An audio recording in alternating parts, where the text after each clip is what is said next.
The head of the records management department chatted as they walked. It has been a very long time since we last had an intern in the records management department. You have liked records since you were a child. Right. No wonder you have such good taste compared to the young people nowadays. Come to think of it, there is no better place than our department. Isn't that right? The intern smiled and replied, yes, I think so too. The head happily recalled, come to think of it, has it been 6 months since we last had an intern? No. Wait. It seems to have been a year. The intern adjusted his glasses with his middle index finger, his sharp eyes looking like a cutting knife at the head as he thought, nonsense. It has been exactly 407 days. A department head who does not even know when the last intern arrived. He still walked ahead thinking that anyway what does it matter? It was a long time ago. The man put his hands in his pockets, feeling more certain of his guess that the records management department had no reason to exist.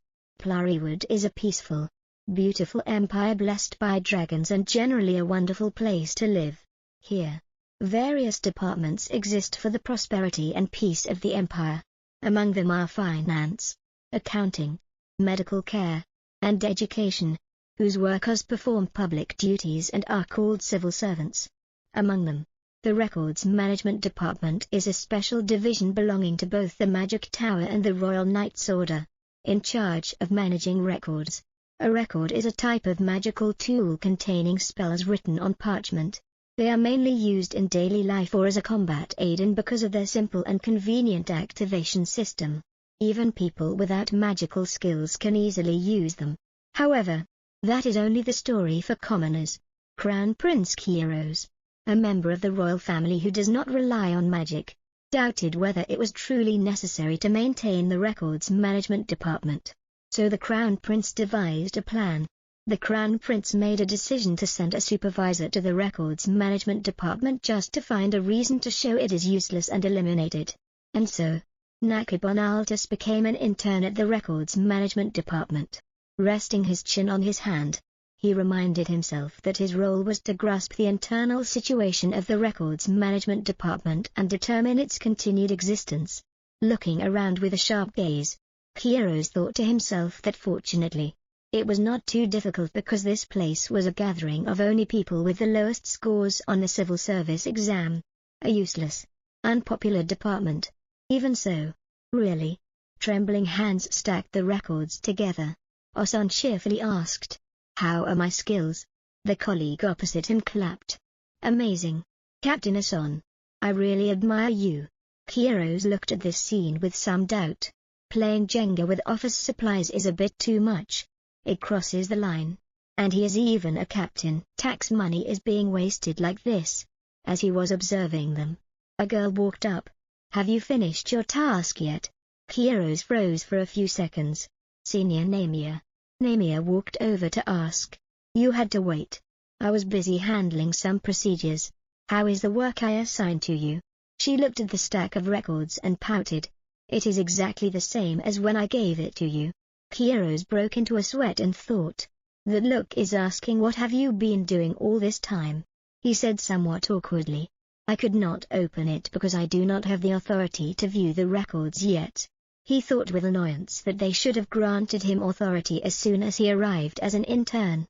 Namia replied with a bit of surprise. Yes, it seems it has not been processed yet. Kairos smiled and asked. Didn't the department head already grant authority? In his heart he wanted to see how she would handle this. Namia stammered slightly. Yes, well, that can happen. Kairos was left speechless. How unprofessional. And why is she making that kind of face? Namia suggested. Then I will prepare it for you. But Kairos had already made a detailed assessment that a so-called senior assistant assigns work without even checking if I have authority. And above all, a low-ranking employee can arbitrarily grant authority that should come from the department head. Reason for existence. Minus 10 points. Her name was Namia. Namia was still fumbling around. Is there any spare parchment left? She had worked here for more than 3 years, but reportedly she was still the lowest-ranking member because no junior staff had joined after her. Kairos stood beside her and wondered. Namia. Is she the second daughter of Baron Lopi? I heard the eldest daughter is excellent. So the second daughter must be nothing special. Is she even spelling correctly? Kairos paused. When Namia finished writing the last stroke, the record in her hand floated up, surprising him. It had been processed. Namia informed Kairos. From now on, you can view them freely. He was still a bit skeptical. Is this really the right way to do it? It seems nothing has changed. Namia looked at him for a moment and suggested, if you do not believe me, just try viewing anything right now. You are very suspicious. Just like someone who just dug up hay. Kairos was startled by these words and could not calm down. This, he flusteredly argued. I have never seen magic up close like this before. Namia said nothing and glanced at him again. Kairos asked with increasing anxiety. Why are you looking at me like that? Namia conversely explained calmly. It is nothing. I just wonder how someone who has never seen magic could become a court official. Or is it through connections? From behind, Osan stepped up and called out. Senior, were you planning to bully the intern Namia Lopi? Captain Osan raised his eyebrows and added. Just because a handsome young man appears does not mean you are allowed to bully others. He finished speaking and teased again. Unless you two are dating or something.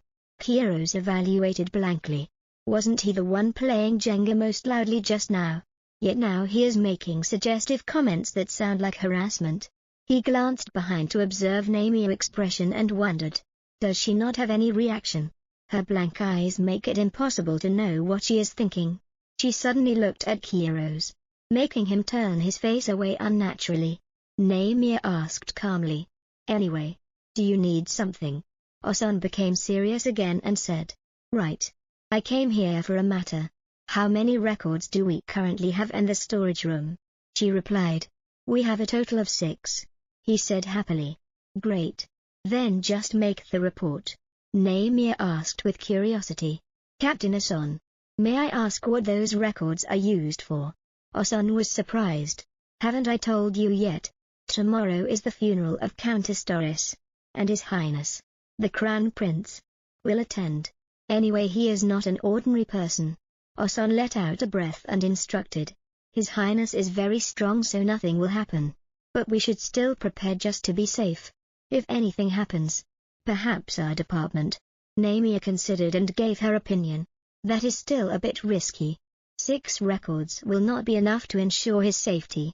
Even for His Highness, we should still prepare more thoroughly. Osan changed his attitude. What is wrong with you today? Namia, he began to say bindingly with irritation. Listen. Both the director and I said it is fine. So that is why we told you to do it that way. Who are you to object? Osan emphasized with a displeased face. You are just a low-ranking employee. He pointed his finger to remind her. A low-ranking employee just needs to follow orders when superiors command. Your job is to say yes. Understood? Got it? Namia clenched her hands and replied. Yes, I understand. Sunset fell. The clock marked 5:45 p.m. Kairos looked around a bit and guessed. It seems everyone has gone home. He looked over at Namia, who was still working, and found it hard to understand. Is she not going home? She has been working like that for a while. Is it because she was scolded earlier? Kairos looked at her for a moment. Then he stood up and brushed away the thought. No. Do not bother thinking about that. It is a waste of time. Unexpectedly Namia called him back and asked. Kevin, can you bring 2 boxes of parchment and ink to make records? Kairos froze in surprise. She is giving me errands right before I leave. What is she thinking? He looked at Namia, who was still focused on writing notes, and felt a bit dissatisfied. She is not even looking at me. She showed no emotion as she urged. I do not have much time. So can you get them right now? They should be in the storage room. Kairos thought with annoyance. It is just a small errand. If it is urgent, she can just go get them herself. He did not follow the request and spoke up. Sorry, but my working hours are over. Kairos spoke and walked away immediately. I am not coming tomorrow either, he thought. Even if I just leave it like this and go, she will probably just say yes. Understood like before. with a blank face and a puzzled look. Unbelievably, Namia grabbed Kiero's sleeve. "Wait." She lowered her face and called, "Kievan, wait." Kieros was stunned and asked, "What is the matter?" Namia lowered her face for a moment then said, "Article 34 of the Royal Civil Servant Law. Civil servants must obey superiors' orders. Article 26. Interns also have the obligation to follow instructions if granted the corresponding authority." Kieros was surprised and just looked at her thinking. "What?" Namia continued. Article 4. Standard working hours are from 4 a.m. to 6 p.m. Now it is 5:50 p.m. Kieros stood there like a log listening to her speak and noticed. She is not like earlier. Namia raised her face earnestly and said, "That means you are still within working hours. And you still have the obligation to help me." Kieros was stunned on the spot. Just a moment ago, she looked like she was about to cry. Panic appeared in his eyes. "And now?" Namia asked firmly. "Do you understand, Kievan?" And he was also wondering, who on earth is the woman standing in front of me right now? Night came at the palace. Kieros stood by the window looking outside. He involuntarily touched the back of his neck remembering her. Namia. Truly interesting. Kieros took off his glasses. His hair color also returned to yellow accordingly. He was a bit curious. I wonder what she plans to do with all those scrolls. Whether the existence of the Scroll Management Department can prove its usefulness. Tomorrow I will find out. Meanwhile, at the Records Management Department, Namia was still at this place working until her nose bled. A nosebleed. She wiped away the streak of nosebleed. Namia looked at the records that needed to be made and became more determined. "I cannot hesitate any longer, because I must finish all of them before tonight. The royal family of the Spolarwood Empire is very special, because they are Dragonians, people who carry dragon blood. Their physical abilities far exceed humans, and once they are 25 years old, they can even turn into dragons. Furthermore, it is said that they control special abilities. Among them, Kieros is known to possess the extraordinary strength of a Dragonian." Namia with a gloomy face thought further. "Their special abilities are kept secret from the public, so I do not know what they are. Anyway, the important thing is that even the great Crown Prince will be attacked during the procession tomorrow and die." She frowned, not wanting to think anymore. "This is all the information I read in books. Let the detailed explanation come later, because right now I am busy. Anyway, after that, the death of the Crown Prince will cause the Empire to be caught up in war for 30 years. And after the war, the entire Empire will be devastated, and countless people will die." Namia tied her hair up with a goal. "I must prevent that, because there is a person I desperately need to find. To do that, first I need to save the Crown Prince in the procession tomorrow." Her eyes shone with a flame as she worked frantically, using a method only she could. The sky gradually brightened. Namia alone pushed a large cart. As a person who stayed awake all night, her eyes were groggy as she thought, "I am completely exhausted. But fortunately, I managed to complete it just in time." The two people behind were curious and whispered, "What is that cart?" "That is just the Records Management Department. Leave them alone." While walking, Namia remembered Kieros and acknowledged, "I hate to admit this, but without Kievan, I would have been late." Even though he posed a bit strangely. In front, someone exclaimed in astonishment, "It is the Crown Prince. This is the first time I see him in real life. He looks handsome wearing dark clothes too. That person is Kieros Spolarwood." Kieros walked over and unexpectedly crossed paths with her. Both sides looked at each other for a long time. The person next to him stepped up and asked, "Is there something wrong, Your Highness?" Kieros stammered slightly. "No, it is nothing." He turned his head and smiled at Namia, saying, "I expect a lot from you." She looked at him in surprise. "Did he just look at me?" The black-haired man called out strictly, "Everyone gather. Knights, listen up. We are proud royal knights, the white-cloaked knights, who directly serve His Highness the Crown Prince. Therefore, we must protect His Highness the Crown Prince from all dangers. Do not forget that we must keep him safe." Among them a blonde guy raised his hand and said, "But Captain," he wondered, "His Highness can defeat 15 of us with just one hand. Will there ever be a situation where we actually need to protect him?" The blue-haired man agreed. "That is right. He can smash large rocks with just one blow of qigong." The blonde man next announced, "Last time, he ran 100 laps around the training ground and still looked fresh, while we were exhausted after running only 10 laps. The black-haired man trembled just thinking about it. Then he wondered again. "Then are we useless?" The black-haired man cried and shouted, "Idiots! If you feel that way, imagine how I feel. I have to face the Crown Prince every time I warn him." His eyes look like they want to say, "All right. I suppose you guys are trying your best in your own way, though we really tried our best." The group of them gave up too, calling helplessly, "Captain." Namia stood on one side observing them and felt, it seems that side is equally difficult. Heroes on the carriage smiled softly and spoke, "I apologize if my existence bothers you, but I would appreciate it if you forgot that I am standing right behind you. That is enough. Shall we go?"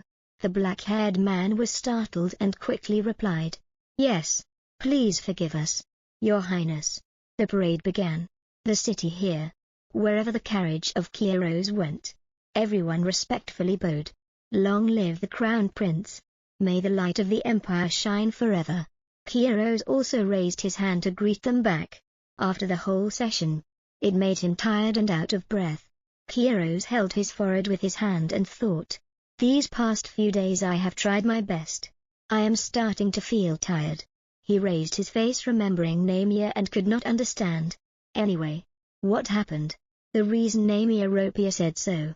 If that actually happened like that, wouldn't that alone be enough? 6 defensive scrolls also have their limits. There is no way a Dragonian would be in danger. After Kiros finished thinking, someone in the crowd drew a knife. The black-haired man saw it and realized immediately. He drew his sword and slashed across to stop that knife. "Your Highness, please duck down." Kiros was grave and astonished. "Impossible. I realized later than the night, Captain." The black-haired man shouted, "Ambush! It is an ambush! Protect His Highness! Get out of the carriage quickly!" "Your Highness." Kiros looked at his hand and became panicked. "What is happening? I cannot feel anything. Neither aura nor mana. I cannot feel anything at all. Could it be the dark period? That cannot be right. The dark period only happens once in a lifetime." Kiros recalled a piece of memory. "I experienced it once when I was 10 years old." 100 arrows flew towards Kiros at the same time. The black-haired man called out excitedly, "Crown Prince!" By the time he regained his senses, it was useless. Fortunately, on this side, Namia shouted out, "Activate!" Golden light appeared around Kiros. The defensive scrolls protected him from the arrows. "This is..." Namia at this time quickly approached. "I am glad it is still not too late." Kiros still had not regained his senses and asked, "Who are you?" Namia extended her hand and asked, "Your Highness is not hurt, right?" Kiros looked at her. Namiara, the black-haired man on this side after a moment saw the assassin. "The attacker over there." The blonde man quickly gave chase. "You two stay here. The rest follow me." The other knights replied in unison, "Yes, absolutely, do not let the leader escape." Kiros took Namia's hand and then slowly stood up. First of all, he looked at the emotions and expressions on her face again. It made Kiros even more unable to believe it. She must be the most confused person in this situation. But look at how calm she is. Is she really the person who just encountered danger a few minutes ago? A person truly worthy of the title the Son of the Empire. He spoke up and asked, "Was it you who activated all these records?" Namia vision blurred. "I did not. This is bad. Activating a scroll also requires a certain amount of mana, and activating 172 scrolls means my mana." Kiros placed his hand in front of his chest, expressing respect and saying, "That was an unnecessary action, but I express my respect for your noble heart in trying to save the royal family. If you want any reward, When Kairos opened his eyes, Namia had already collapsed forward from exhaustion. He caught her and called, "Namia Rofe." Kairos was slightly flustered. Did she faint? Kairos' face darkened, while Namia mumbled, "Nom nom. Meat. Eat. More." Kairos brought Namia back. She was given an intravenous drip. Her expression was blissful as she exclaimed, "Truly. This is heaven. Comfortable pillows. Soft blankets. The highest quality intravenous drip. Recovering." Namia comfortably felt, "I can feel the intravenous drip flowing through my veins. There is a saying that the intravenous drip of the royal palace can even revive the dead. That is not a joke." Suddenly a voice spoke up. "You look quite comfortable, don't you, Luca?" This person was a member of the medical department. "Luca?" he coldly asked. "Do you feel any better yet?" Luca sat down on the chair and said, "Having used so much mana, wouldn't it be better to sleep more? Adequate rest is the best way to recover from fatigue. I checked, and your nutritional status is also very bad. What on earth do you usually eat? Do you even eat anything? You need to fully replenish nutrients." Namia called out. "Luca," she uncomfortably said, "be quiet. Stop nagging. I am not a child." Luca got angry in thought. What? Nagging? A doctor diagnosis is nagging. He smiled, trying to suppress his anger. "Calm down. Calm down. Calm down. The opponent is a patient. The opponent is a patient." He added, "You are receiving an intravenous drip. That is why you have the strength to say that." Namia was silent for a while and then asked, "Is it from His Highness the Crown Prince?" Luca touched his forehead with a headache and replied, "That is also true. But it was me. I was the one who prescribed that intravenous drip." Namia indifferently replied with a simple sound, "Right," making Luca unable to endure any longer and go crazy. "Right. Is that all?" "Yet since that time until now you always act so high and mighty. I have considered you a rival since the academy days. But you..." Namia lowered her brows and asked, "What ancient history time are you talking about?"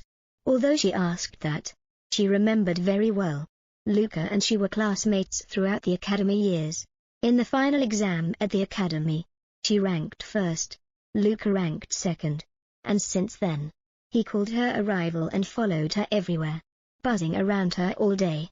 "What score did you get on the math test this time? Just you wait. I will definitely surpass you. From now on, let us compete in the upcoming exam." Namia remembered very well. "Although the only day I ranked first was that day." Luca sat nearby for a while. Then he said a confusing sentence. "Your family is still the same." Namia did not understand. "What do you mean?" Luca asked further. "You only eat one meal a day, right?" He had long realized, no matter how low the records management department is, if you are a royal palace civil servant, your salary is not small at all. So being malnourished is ridiculous. Anyway, recently Baron Rofi borrowed money from many people and that person too. They said there is no need to worry about repayment because you have a salary. Clearly the old man started some meaningless business again. Namia heard that and was so agitated that she sat up abruptly. "Wait a minute. That old man is still doing that trick until now." Luca was startled and also shouted, "Please stop moving. Lie down properly." Namia held her head. "I am going crazy," she asked herself. "Because of whom am I suffering like this? No. Calm down. Must try to endure. Because there are things I need to get back from that person." Namia let out a chaotic breath. "What can I do? Everything has passed," she said. "Anyway, fortunately he did not touch the extra allowance." Luca heard that and his eyes widened. His mouth agape. "What? So you live on part-time money? Surprisingly able to survive." He touched his forehead and said with difficulty, "Anyway, I know I do not know all your circumstances and should not speak carelessly. But..." Luca looked at Namia and asked, "Why don't you cut ties with Baron Rofi right now?" He added, "And also with your incompetent brother Juan Tocco. It is best not to associate with such people. You also need to live your own life." Namia said in a low voice. "Luca." She looked at Luca with suspicious eyes and asked, Could it be that you like me? He heard that and was even more shocked. What? Luca perked up his ears and asked again. What did you just say? Namia calmly replied. Are you trying your best to pretend you did not hear? Just kidding. There are things you can say and things you cannot. Namia apologized once again, making him go crazy and pour out a torrent of words. I just hate the way you are bound by such a family and cannot compete fairly with me. She raised her hand and said. I already apologized. The translation is done. Luca heard that and true to his duty called out. Give it here. Everyone knows Baron Rofi has twin siblings. But, actually, I am not the biological child of Baron Rofi. Namia smiled and felt lucky instead. If we were blood relatives, he would shamelessly demand all my salary, and make me clean up after his gambling, and then force me to help my brother too. However, the reason I endured this terrible family is because there is important information that I absolutely must extract from Baron Rofi. By that way, I can prevent the war and save a lot of money, and I will definitely find my father. Reaching for the water glass on the table, she stated clearly. Anyway, it is still not the time. Until I achieve my goal, I must live quietly and indulge the whims of Baron Rofi. Luca hesitated again. You will manage on your own. But, living quietly, isn't that impossible now? Namia questioned with curiosity. Why? Luca accounted. There have been rumors that you were the one who saved the Crown Prince. Surely you will be greatly rewarded. Furthermore, the Crown Prince himself carried you. How could that not become a hot topic? Luca thought with a heavy heart. Anyway, if the rumor spreads, won't it be very troublesome? When looking back, Namia was still drinking water without the slightest worry. Why are you so calm? She took a sip and reminded. Luca, you have overlooked one point. Luca looked blank and asked. What? Namia put the glass down and then said. The records management department is more important than you think. She placed her hand on her chest and emphasized. Completely incompetent. On Kiero's side, he put the record down on the table. In his heart, he could not help but ponder deeply. The attacker committed suicide as soon as he was captured by the Royal Guard. Clearly they had planned it in advance, but they still could not find out anything. Moreover, the timing of the attack was very alarming. Too perfect to be just a coincidence. Could it be that they knew the second dark period was about to come to me? But the second dark period is a symptom that only occurred when the first emperor appeared in Plantinus history. There is no way they could know something that I did not even anticipate. Kieros asked himself. Am I worrying too much? It is as if they knew the future in advance or something. At this moment there was a call. Your Highness. Chase entered. Bowden said. Sorry to disturb you when you are busy. The decision regarding the treatment for young Lady Namia Rofi has been made. Kieros heard that and suddenly remembered. Right. Namia Rofi. He thought. Since she saved the Crown Prince, she should be properly rewarded. Chase added. The ministers have decided to issue a disciplinary action against young Lady Namia Rofi. Kieros asked in surprise. What? He thought. Issuing a disciplinary action. Discipline. For what? Chase replied. For arbitrarily increasing the number of defensive records beyond the reported amount. Kieros heard that. His murderous intent taking shape as he asked. Now, is that number more important than my life? Chase laughed and said. Keep that posture. How could anyone dare to have such a foolish thought? It seems due to the nature of civil servants. They prioritize form over results. Kieros heard that and doubted. Is that really true? He recalled what Oson once said. No. The director and I both think so. So we told her to do that. Who do you think you are to speak up? He uncomfortably reminded. You are just a low-ranking employee. Kieros thought for a while and realized. It seems that is not the only reason. Chase said. Our royal family believes it is best to reward according to precedent. And we will look closer into the disciplinary action against young Lady Namia. Kieros adjusted his emotions and replied to him. Yes. I have taken separate measures regarding the reward. I already sent a letter to the Tower Master about this matter. So we will know better when we receive a reply. Chase heard that and held his head in astonishment. The Tower Master. He won't care about royal matters. The Magic Tower. That place is an organization that manages everything related to magic. People with excellent magic abilities will enter there and devote themselves to research. That is true. But they completely do not care about royal matters. Especially the current Tower Master, who absolutely does not involve himself in any national or royal affairs. The reason for turning to the Magic Tower is still because most of the public service departments in Platwood belong to the royal family. The Ministry of Justice, the Ministry of Finance, the Ministry of Health and Welfare, the Ministry of Education. The Records Management Department is under both the Magic Tower and the royal family. The Records Management Department. Heroes increasingly understood. That is why this department is the only place where royal access is restricted. The reason I even blended in as Keybone to get permission was all because of that. There is also the aspect of gratitude too. Even that cannot be used anymore. Everything is becoming more and more of a headache.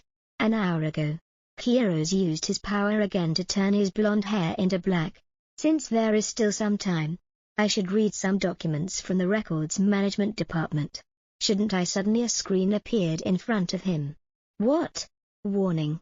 You are not permitted to view the records and documents of the Records Management Department. Access right revoked due to Keybone Altus resigning on October 28. Processor. Namia Loaf. Processor. Namia. Heroes said in surprise. Impossible. It seems I just heard something. Heroes recalled saying that day. And I will not come from tomorrow. He went from one surprise to another as he pressed on the screen. She already processed the resignation letter. What kind of woman is she? Heroes leaned back in his chair with mixed emotions. I thought she would stall for time and it would take at least a week for the resignation letter to be processed. Yet she did all that stack of records overnight and even finished processing the resignation letter. Since there is an employee working properly in the Records Management Department, that place is not completely useless. Chase raised his hand and called. Please excuse me, Your Highness, he suggested. If you want to reward Namia, isn't it still possible to do so without the Tower Master opinion? Working amidst this winter, Heroes looked and already had a headache. I understand nothing about records, so I will listen to the Tower Master opinion. If I want to reward Namia properly, that is the only way.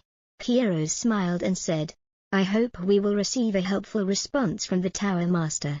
Chase suddenly smiled very slyly. Heroes asked in confusion, why do you have that kind of face?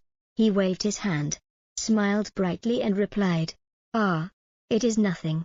Having said that, Chase was already thinking far ahead. For His Highness, who has never shown interest in anyone, to flash such a smile. You are the first person who tried to save me. Oh, His Highness the Crown Prince. His eyes welled up with touched tears. That is definitely an omen of love. That is a typical romantic scene. Heroes vaguely guessed something and spoke first. Chase, I think you are misunderstanding something. It is not like that at all. Chase still maintained that attitude and replied to him. Of course, I understand everything, Your Highness. He gave a thumb up with a reliable expression and thought. So you want to keep this relationship a secret? I will pretend not to know. Looking at that face, Heroes understood. You do not understand anything at all. He crossed his arms and considered. She works very well, but sometimes she is too foolish. Outside someone knocked on the door. He invited them to enter. A person came in to report. Your Highness, His Highness the Crown Prince, I came to report to you that young Lady Namia has awakened. Young Lady Namia woke up not long ago. Heroes heard that and immediately stood up. Really? Then I will go to the medical room right now. The reporter stammered a bit. Your Highness. About that, Miss Namia, as soon as she woke up, went straight to the office to report. Heroes and Chase heard this and were dumbfounded. Huh. Is that woman a dragon? What kind of saint is she?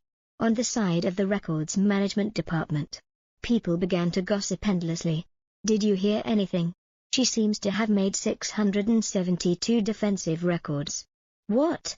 Why did she make so many? I heard she was beside His Highness the Crown Prince. What a meaningless thing to do. Namia closed her eyes halfway and understood. Just as I predicted. It really drained my energy. Yes. Probably everyone does not want to work. In her head, an angel and a devil began to argue. See. What did I tell you? I told you to take a day off. But if you do not use your leave days, you will be paid at the end of the year. Namia thought over and over and felt she should be more determined. That is right. I cannot waste my precious leave days. Wait for me. Leave days. She worked while smiling as if about to go crazy. Everyone saw she was not okay. I heard she was injured but already went to work. Did she skip breakfast again today? How terrible. Namia worked while constantly thinking of ways. Anyway, how should I become closer to the Crown Prince? Considering future events, I need to approach Crown Prince Kiros. The reason I am immersed in these thoughts is because I know about the future. Then suddenly one day, like any other day, a headache struck, and I remembered everything. This world is a story in a book. That is how I knew about the assassination of the Crown Prince, the event that will trigger the war. But I was not confused or desperate at all. I am still myself, and my daily life remains unchanged. Naturally, this is only the case if the war does not happen. Namia became more and more determined. Now that I know about the assassination of the Crown Prince, I need to find the person behind it and help Kiros so that the war does not happen. But currently I am just a low-ranking civil servant. I have no power to help the Crown Prince. By the way, since I changed the future, the details in the book have probably also changed a bit. Those targeting the Crown Prince are probably not that easy to deal with either. Surely they will continue to target the royal family and the Crown Prince. Oson on this side looked over at her and gnashed his teeth. He walked quickly over. Meanwhile Namia was still thinking. If it is the Crown Prince, he would not call me so casually. Then I can step a little closer. Oson slammed the table hard and called. Hey, Namia, let us talk for a moment. Lower-ranking employee mode turned on. Namia grimaced and decided. I need to finish this job perfectly in this situation. Working is the only thing I need to do. After calculating, she pretended to be innocent and asked, Is there something wrong? Do you need my help? Oson seemed about to go crazy and shouted. What on earth are you saying? Do you know what a huge splash our records management department has made? He pointed his finger at Namia and questioned. The number of records written in the report is different from the actual number. How did this happen? I clearly said 6 scrolls were enough. How dare you use so many records without permission? The Crown Prince did not use any records. Namia heard that and her face darkened in surprise. No. He would have died. 100% survival rate. I tried my best. Death was unavoidable. Oson almost screamed. If you want to blame someone, then blame the bastard who ordered us to destroy the magic tower. Why did you come to the records management department? He smirked with contempt and said, No. The magic tower will not accept a dropout like you. Your scores at the academy were also very terrible.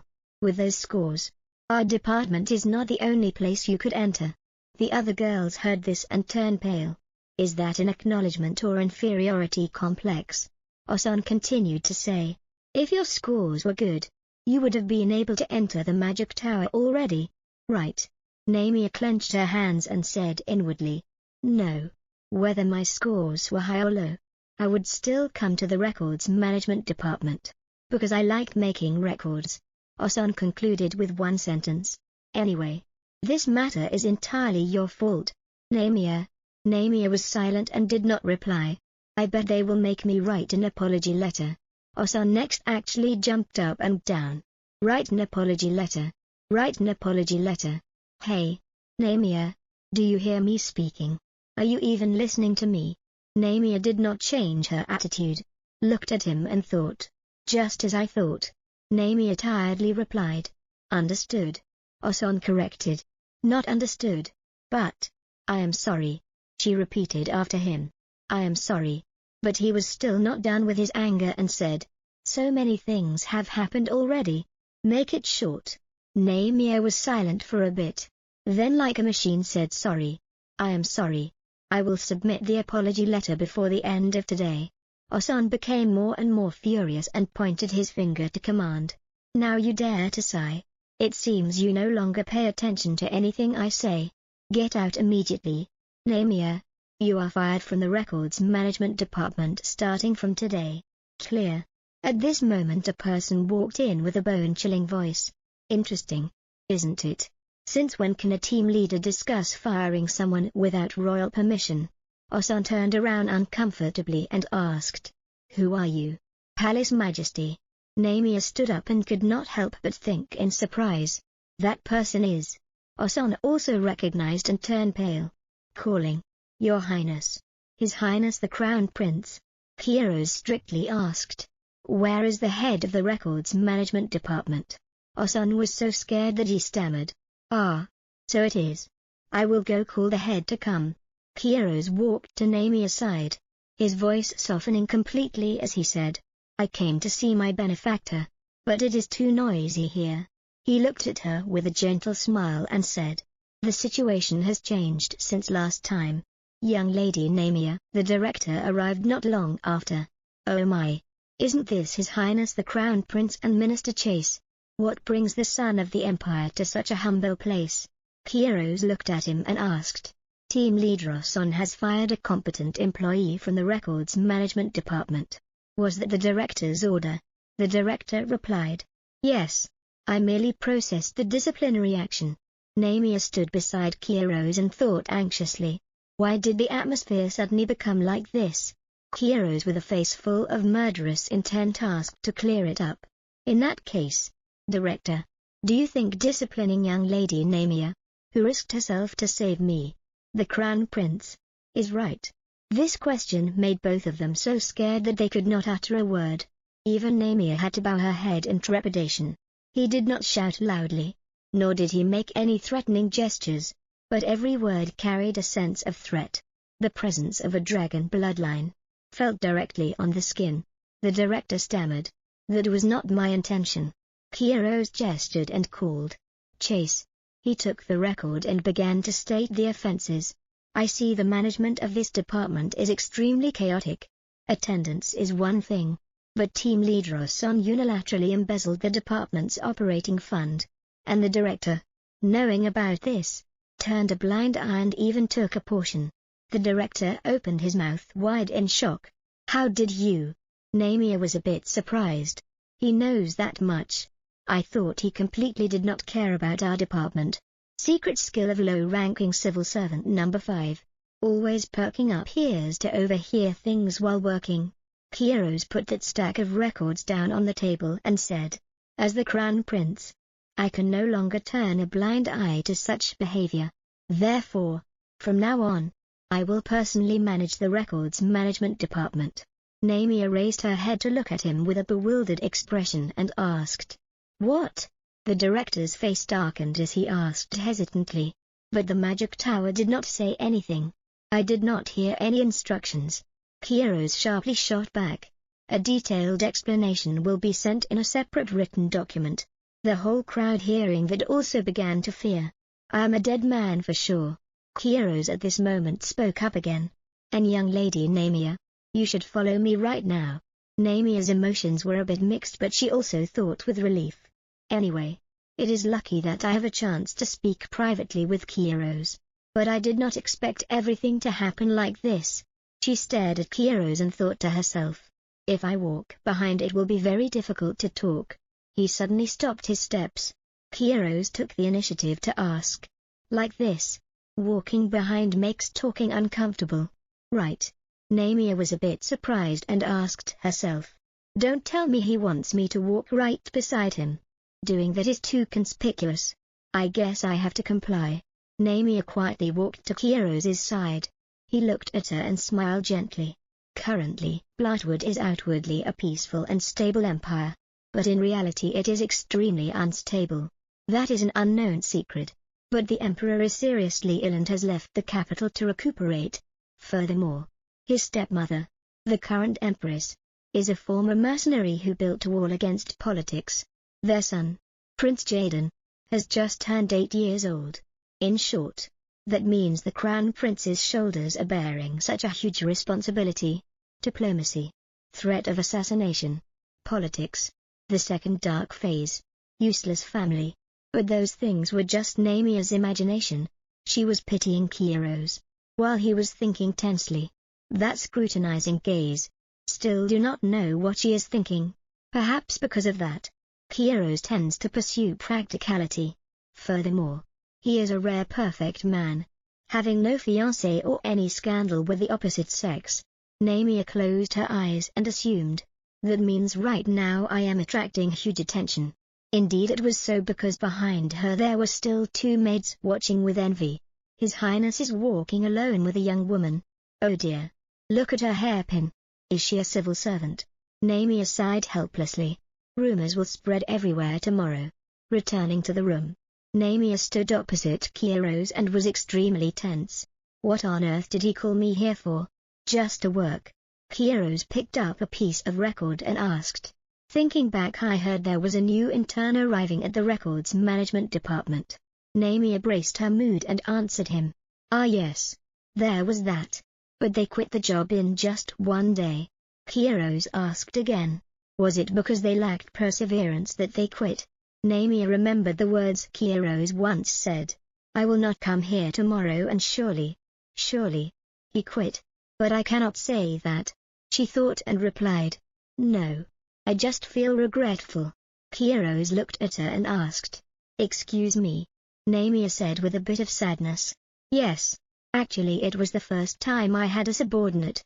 So I did not expect that they would leave after just 2 work instructions. Kiros heard and was astonished. Namia recounted. First, I asked them to inventory the records. But they just sat there staring. Saying they did not have authority. Didn't the director already permit it? Kiros at that time also said. Yes. But it seems it hasn't been processed yet. He did not even do the requested work during working hours. But said that he would leave work early. And Kiros could not listen any further and covered his face, calling out, Wait. Didn't that intern also have some special circumstances? I know the royal internship only selects outstanding talents from other countries. He wouldn't be that incompetent. Namia hearing that remembered. Ah. Right. He is a foreigner. She suddenly felt more guilty. Oh dear. It seems I just spoke ill of him without knowing the circumstances clearly. Moreover, this is not a matter to ramble about in front of a superior. At least praise him a little bit. Namia thought like that, so she poured out a torrent of praise. Thinking carefully. His face is very impressive and handsome. Thinking carefully. His face is very impressive and handsome. Kiros after listening. His gaze became terrifyingly serious. This is a big trouble. I intentionally transformed into a normal face to avoid attention. Don't tell me she fell in love with me or something. Namia after speaking felt something was wrong. Did I focus too much on appearance? Kiros was a bit skeptical. That in turn. Maybe he is handsomer than me. At this moment Chase threw the door wide open and called. Your Highness. After calling he suddenly realized. Oh dear. This awkward atmosphere is. Chase covered his mouth and deduced. Don't tell me you are planning to propose marriage. In a place like this with this atmosphere and light. Kiros helplessly asked. How many times do I have to say for you to understand it is not like that? He still held tightly to the thought. Propose marriage. Kiros asked about the main matter. More importantly. What is it? Chase looked at Namia and hesitated. Ah. Well. But he said. Don't mind. Young lady Namia. Just speak. Namia stood on this side and thought awkwardly. Don't stand out and keep quiet. Right. Transparency plus 40%. Yes. I am just a person who is not here. Secret technique of low-ranking civil servant number 13. Reduce presence. Chase reported. Yes. As your Highness mentioned. There is someone in the royal palace who is colluding with the mastermind we are pursuing. Namia heard this information and could not hide her surprise. He already found them. Kiros asked. So, how should we handle them? Namia thought anxiously. What are you asking? Obviously must put them under surveillance. Unexpectedly Kiros suggested. It is best to capture them immediately and execute them. Namia was startled and looked at him with a bewildered expression. Everything is going well. Why suddenly like this? Are you planning to discard the clue we worked so hard to catch? She lost her composure and could not help but speak up. Wait a minute. You are crazy. The collaborator must be kept alive. Kiros insisted. No. Such a dangerous person cannot survive in the royal palace. But that is a good idea. What is your reason for saying so? Namia lowered her face and replied. A procession escorted by the royal guard. Those reckless people dared to attack your highness in broad daylight in front of many people. There is no probability that they will give up after just one failure. The assassins will look for another opportunity and exchange information again. Therefore, supervising the collaborator and capturing them at the decisive moment is. Kiros observed her as she spoke and suddenly realized. Those eyes appeared again, full of enthusiasm, as if suddenly changing. He thought and spoke up to confirm. Young Lady Namia's opinion has been clearly heard. Namia was startled at this moment and realized. Oh dear, I interfered without realizing. Daring to interrupt the Crown Prince and even rejecting his opinion. Surely. She thought about the confirmation of dismissal. Leaving. Namia thought anxiously. Please do not fire me. Kiros laughed and praised. Good. You pass. Namia heard these words and could not believe her ears. Ha! Kiros was full of praise. Thank you for your sharp arguments. Young Lady Rofi. Very useful. You saved my life. And even gave reasonable advice. Chase pushed Namia toward the door. Come on. She was still dazed and called out. Wait a minute. Kiros smiled brightly and assured. I will certainly reward you later. Including this matter. You can leave now. Namia came out of the door but still had not recovered her wits. She touched her lips and understood. Wondering why he called her out privately. This person is not just a dragon. He is a snake. He intentionally revealed the story in front of me to observe my reaction. Chapter 6. Chase was silent for a bit. Only then did he say some words of praise. She is a young lady who is smarter than her appearance. Kiros was silently calculating. First, we can control the records management department and slowly find out later. The problem is the dark period. He looked at his hand and wondered. How did the second dark period happen? We were attacked during the first dark period. And now is the second dark period. How could such a coincidence happen? When Kiros was a child, his relatives were also attacked like that. Poison. The dagger was laced with poison. Call the doctor. That is not the only mystery. Namia. She saved me as if she knew the dark period would strike me. Kiros thought over and over and could only suspect. Then maybe there is some connection between Namia and them. She has gained my trust. Being by my side. Who knows, maybe that is an opportunity for them to exploit a loophole and attack. Kiros held his head and sighed tiredly. Chase asked anxiously. Your Highness. Are you unwell? Kiros was still thinking and calculating. This is not a matter that can be resolved immediately. If there is anything suspicious, I will just keep her close and observe. Chase called again. Your Highness. Are you listening to me? Kiros assumed. At least I can still transform even during the dark period. He urgently ordered. Chase. Contact the Black Crows. I need information about Namia and the Baron Rofi family. Chase asked back in surprise. What? The Black Crows. They are the Crown Prince's private intelligence network. They exist everywhere, spreading across regions. And whatever information their master needs, they will bring it back. No matter what it is. Chase was stunned in surprise. And now you are ordering the Black Crows to investigate even young Lady Namia? Coming from a man who has never cared about any woman. Who said he does not even need a fiancé. Even around Kiros there are many girls who want to have him. Your Highness.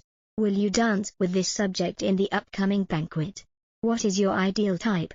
Just 3 minutes of drinking tea. Please. But he refused them all. Chase clasped his hands together and thought happily. I did not expect your Highness to be so serious about young Lady Namia. He stood upright and spoke professionally. Yes. I will tell them to find out everything about young lady Namia immediately. Heroes appeared with subtitles looking at him and thinking. Starting with the ridiculous thoughts again. Anyway, he works very well. Namia outside walked quickly. Her mood was heavy as she thought. Heroes. He really is a difficult person to deal with. Is he testing me? Namia paused for a moment and admitted. But he is also the first person to properly acknowledge my ability. Previously I was often scolded for doing unnecessary things. And I spent my whole life sacrificing for others. Dad was the only person who accepted myself and saw through me clearly. It has been a very long time since I felt like this. At this moment a man walked over. That person grabbed Namia's hand. Without saying anything, he roughly called out, "Hey, Namia." Namia was surprised and called, "Hua." He is the eldest son of the Rofi family, a member of the Ministry of Finance. "Hua?" Huan asked angrily. "You haven't come home for 2 days. What the hell are you doing?" "Huh." Namia jerked her hand out of his hand. "Let go then talk properly." Huan questioned. "Do you know how long I have been looking for you? I heard you were with His Highness. So I searched around and finally found you." Namia lowered her face. "Such a headache. My nominal twin brother." "Huan." Huan slapped his hand against his chest as if aggrieved and said, "And the first thing you say is let go. Is that the way you communicate with your only brother?" Namia displayed no expression and asked, "So what do you want?" Huan was surprised. "Huh." She rubbed her wrist and said straight out, "It's not like you came all the way here because you were genuinely worried about me." Huan excitedly spoke out, "All right. Anyway, you have papers to submit before tomorrow. Understand?" "Wait. What?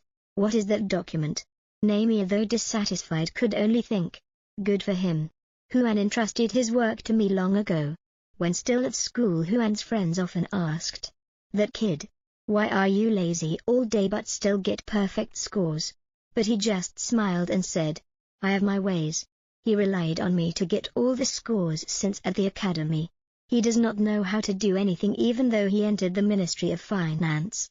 Stupid Huan. He handed Namia a stack of records and called out, "Here. Please. I am in a hurry." Huan leaned close to her ear and whispered, "And furthermore, if I get into trouble, won't you also get into trouble?" "Huh." Namia lowered her face and evaluated herself. "And I am pathetic," she replied. "All right then." Huan smiled faintly. "Smart choice. Just make sure to finish tonight." "Okay." Namia tightened her grip on that record. "I know it is foolish, but I have no other choice." Huan before leaving reminded, "All right. Mum and Dad are also looking for you. So go home right away. I have delivered the message. I am leaving." Namia recalled the words Luca said. "I heard Baron Rofi is borrowing money everywhere lately. He said he doesn't need to worry about having his salary withheld. Luca mentioned his borrowing everywhere. Is that the reason why?" Namia thought about it and had a headache. "To be honest, I don't want to go because I know what that person will say. But the same script they have repeated for the past 7 years. Aren't you curious about where your father is? If you are curious, then give me money." She thought dejectedly. "Still, just wait a little longer. There is a reason why I became the head of this ruined family." Namia recalled. 15 years ago, I lived in a small southern town called Arbin. My mother died before I was old enough to remember her. According to my dad's words, she left a huge debt when she disappeared. Sometimes Namia saw other little girls asking for their mothers. "I want to eat candy." The little girl's mother coaxed. "Not today." She looked at that with genuine admiration. It's not that I wasn't envious of children who had mothers. Even though it wasn't a luxurious life, being able to sit and eat with Dad was truly wonderful. But Namia suddenly asked, "Is it because of me?" Namia's dad raised his head to look at her. "What?" He sat by the bed and asked, "What are you talking about?" Namia looked up at the ceiling blankly and said, "Is it true?" She turned over and said, "Dad, you are just a moral teacher at a rural school. You work day and night to pay off debts and live a difficult life. I am sorry, Dad, because of me. If it weren't for me, maybe you would have lived more easily." her dad said sadly. Namia. Namia's dad touched her cheek and called gently. Don't say that. No matter how hungry and poor we are, no matter how difficult life is, just thinking of my daughter, Dad has more strength to continue. Namia is Dad's most precious treasure. Her dad intentionally changed the subject and asked. All right. How was the library today? Anything fun? Namia replied. Fun. Thinking back now. Today there were also a few fun things. Her dad excitedly asked. Really? What was it? Namia replied. The first thing is that I successfully created a record. Wait for me a moment. Her dad asked in surprise. A record? Namia replied yes. Her dad smiled secretly and thought. Oh, Namia. A record. No way she made a proper one. But I should praise her as a dad. Right.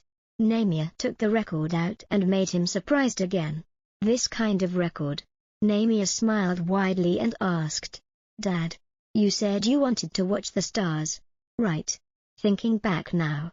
This magical talent was probably the beginning of my misfortune. Chapter 7, her dad asked in absolute surprise. Is that really true? He sat down beside Namia and asked. You made this? Namia? She honestly replied. Yes, Dad. Because you like stars. I used the constellation book and the records theory book at the library as reference materials to create it. Her dad froze for a moment. You mean you just created this record simply by referring to books? How can that be possible? You definitely do not have any magical power like Aaron. He just called Namia. She already lowered her face, feeling hurt. Dad, did I do something wrong? I thought you would be happy if I showed you the stars. Namia's dad panicked and hurriedly explained. No. It is not like that, Namia. It is just. He leaned his head against Namia and praised. Dad is very proud of you. Namia, you are wonderful. She was praised, so she smiled happily. Ah. And I also helped another person. Namia's dad unexpectedly asked. Helped a person? Namia recounted. When I went to the library, I saw a boy in the back garden. And the boy was about to be stabbed. So I used a record to block it. Her dad heard that and his imagination already flew 8 meters away. Namia. Oh my God. Were you hurt? If it was dangerous, then you must call an adult first.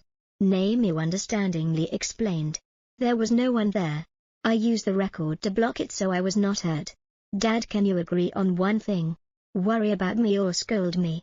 The boy said he would come to thank me later. I think the boy is the son of a count. Anyway, he looked very suspicious in those clothes. Namia's dad seriously asked. Namia, don't tell Dad that you followed that boy. She sulkily said. Dad, be serious. Don't treat me like a child anymore. Unbelievable. Of course I did not follow that boy. But he was very suspicious. Her dad was relieved. Namia added. Although, if that story was true, maybe I should follow him. To ask the count to marry me to a rich family. Namia's dad was shocked out of his mind and asked. What? While the little girl thought. Maybe I should go look for that boy tomorrow. Her dad resolutely opposed. No way. Why would you think like that? Namia emphasized. Because that way we can pay off all the debts.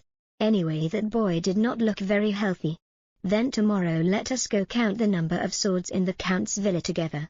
Namia's dad suddenly hugged her tightly. Dad, he said. Namia, you cannot get married for such a reason.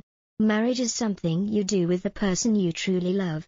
A person Namia genuinely loves. Namia's dad cried and said. I am sorry. I shouldn't have raised my smart, obedient, beautiful daughter like this. She called out to calm him down. Calm down. Calm down. Namia's dad stood up with determination. All right. I will find a way to solve it. She looked at him with doubt and asked. Solve what? Namia's dad replied. I will do something. I will do something. So promise me that you will not say such things anymore. She helplessly crossed her pinky finger with him. All right. All right. After that, Dad held my hand and brought me to the castle of Baron Rofi. Namia's dad spoke straight out. So, brother, I entrust Namia to you until I return. She is a smart, obedient child. Please make sure she gets into the academy. the head of the Rofi clan. Alexander said somewhat unhappily. Sure. Namia's dad pushed a stack of money forward and instructed. That amount of money will be enough for her to live in the capital without any difficulties. Alexander saw the money and his eyes lit up. I said it is fine. Anyway, not having talked for a long time, where did you get this money? Here and there. Namia's dad thought for a bit and said, no. It still hasn't convinced me. Need to add something to the contract. Alexander crossly replied. Seriously. If you doubt it, then do not bring the child here. So what do you want to add? Namia's dad suggested. Namia will be added to the family registry, and she must be sent to the academy when she is old enough. Before he left, he instructed Namia. All right, Namia, stay healthy. My love. Your uncle will take good care of you. Namia lowered her face and finally asked one question. Dad, where are you going? When I asked that, Dad just smiled faintly. He looked so sad. I didn't have the heart to ask anything more. Namia understandingly shook her head. It is nothing. She smiled brightly to reassure him. Don't worry about me. Dad, please take good care of yourself. Namia's dad assured. Then Namia. I will return. Just like that. Dad disappeared. 15 years have passed. Since then, the shameless Baron Rofi and his wife have used my dad's disappearance as an excuse to exploit me while living a luxurious and wasteful life. Namia stood in front of the door and said to herself, just get it done and quickly get out of here. Alexander and his wife heard the door open and were happy. Welcome, Namia. He reached out his hand and called. Come on. Come on. Sit down first. They are Lady Fenelloa and Baron Alexander. Namia sat down on the chair and immediately asked. I heard rumors that you used my name to borrow and invest. But I guess it didn't go well. That is why you called me first. Alexander stood up abruptly in amazement. What? What kind of tone is that? How rude. Go straight to the point. Unbelievable. You don't have any manners of a noble at all. Namia seriously countered. If we are talking about manners, the fact that my biological uncle borrowed money using my name is much more shameful. Don't you think so? Alexander's face darkened as he threatened. Watch your mouth, brat. I swear the information was very reliable. If the investment succeeded, Namia asked further. Where did you get that information? He stammered. Well, she suspected. If you cannot answer, I guess it came from some shady source. Alexander slammed the table angrily. You talk too much. He pointed his finger irresponsibly and said, how could we know things would turn out like this? Namia was angry to the point of amusement. How can a shameless person be so confident? Maybe this is to create an impression. Alexander without the slightest shame rationalized. I didn't do this just for myself. Understand? I did it for the good of the whole family. Namia let out a breath. Ridiculous. You never considered me a part of that family. Alexander laughed a few delusional sounds. If everything succeeded, by now we would have lived happily. Namia tiredly thought. Unbelievable. I cannot stand it anymore. Staying any longer I will lose all my brain cells. Let us go. She stood up and said. If you have nothing else to say, I will take my leave. Alexander hurriedly called. Wait. Namia. Marry Howard. Namia froze. What did you just say? Alexander sat down on the chair and then said. He is the eldest son of the Ulton Merchant Guild. He said he likes you. Don't pretend you did not hear. He showed the photo of that person. He is a bit old, but he is a bargain. Namia could no longer believe her eyes and doubted. Are you serious? He looks at least 20 years older than me. Alexander added. And he wants me to quit the job as soon as we get married. Namia turned her head excitedly and said. I want to continue working. I have never said I like him. So do not go around telling other people the opposite. Fenelloa smiled awkwardly and chimed in. Oh dear. Do you really have to be so negative? You might like him after meeting.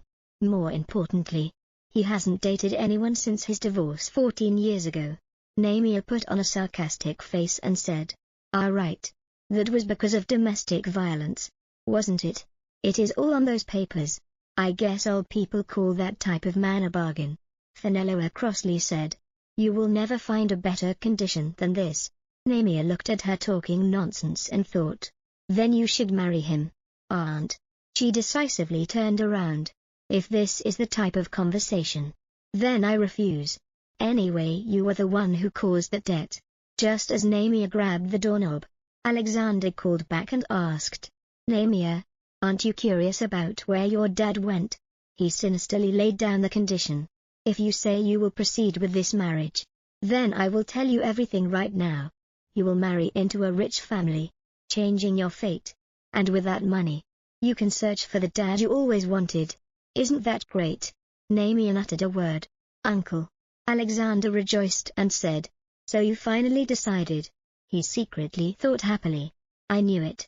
When it comes to anything about your dad, there is no way you would refuse. With this, our family's debt will be gone. Surprisingly, Namia Rofi decided, I will leave this house, making him freeze on the spot. Huh. What are you talking about? Namia said straight out. As what I just said. I have thought it over carefully, and I realize there is no need to continue living a life that only makes me miserable. I just found a new opportunity to live. A big, strong, and reliable opportunity. She opened the door. Anyway, I have no more business in this terrible place. Alexander panicked and called out, wait, Namia. Before leaving, Namia smiled brightly and said, I have decided. I only date and marry the person I love. First of all, I really care about appearance. I will transfer my salary receiving account. So just know that. And I am not grateful for anything at all. Alexander was shocked to the point of turning pale, making Lady Finello panic and call, my love. And just like that, I cut all ties with Baron Rofi. Night came. When Kiros walked in, some guy had been murdered. Oh no, Your Highness.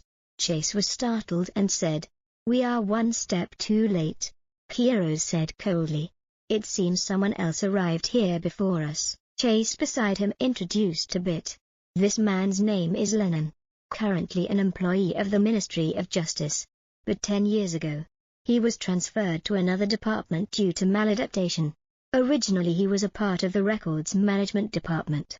It seems so. Kiros picked up that vial and frowned. The Records Management Department. It is that again. Chase looked at the table nearby and discovered a piece of paper. He picked it up to read. It seems like a suicide note. I have no other way to pay off my huge gambling debt. I will end everything with my own hands so that the rest of my life will not be more miserable.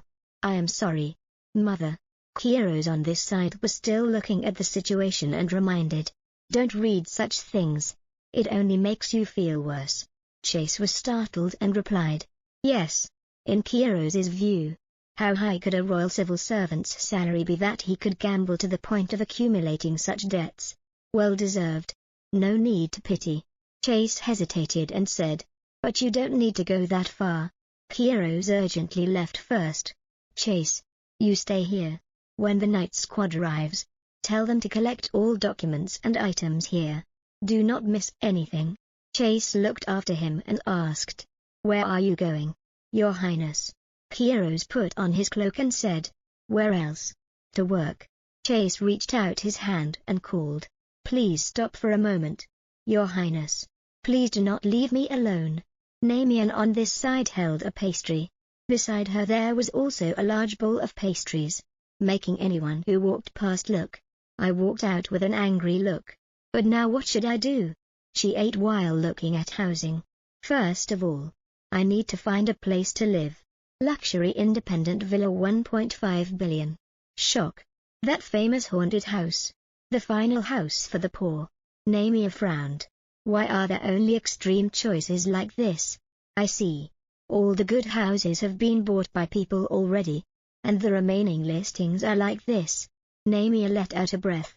Learned something new. Only when I have lived alone before would I know about things like this. Not helpful. Should I use that?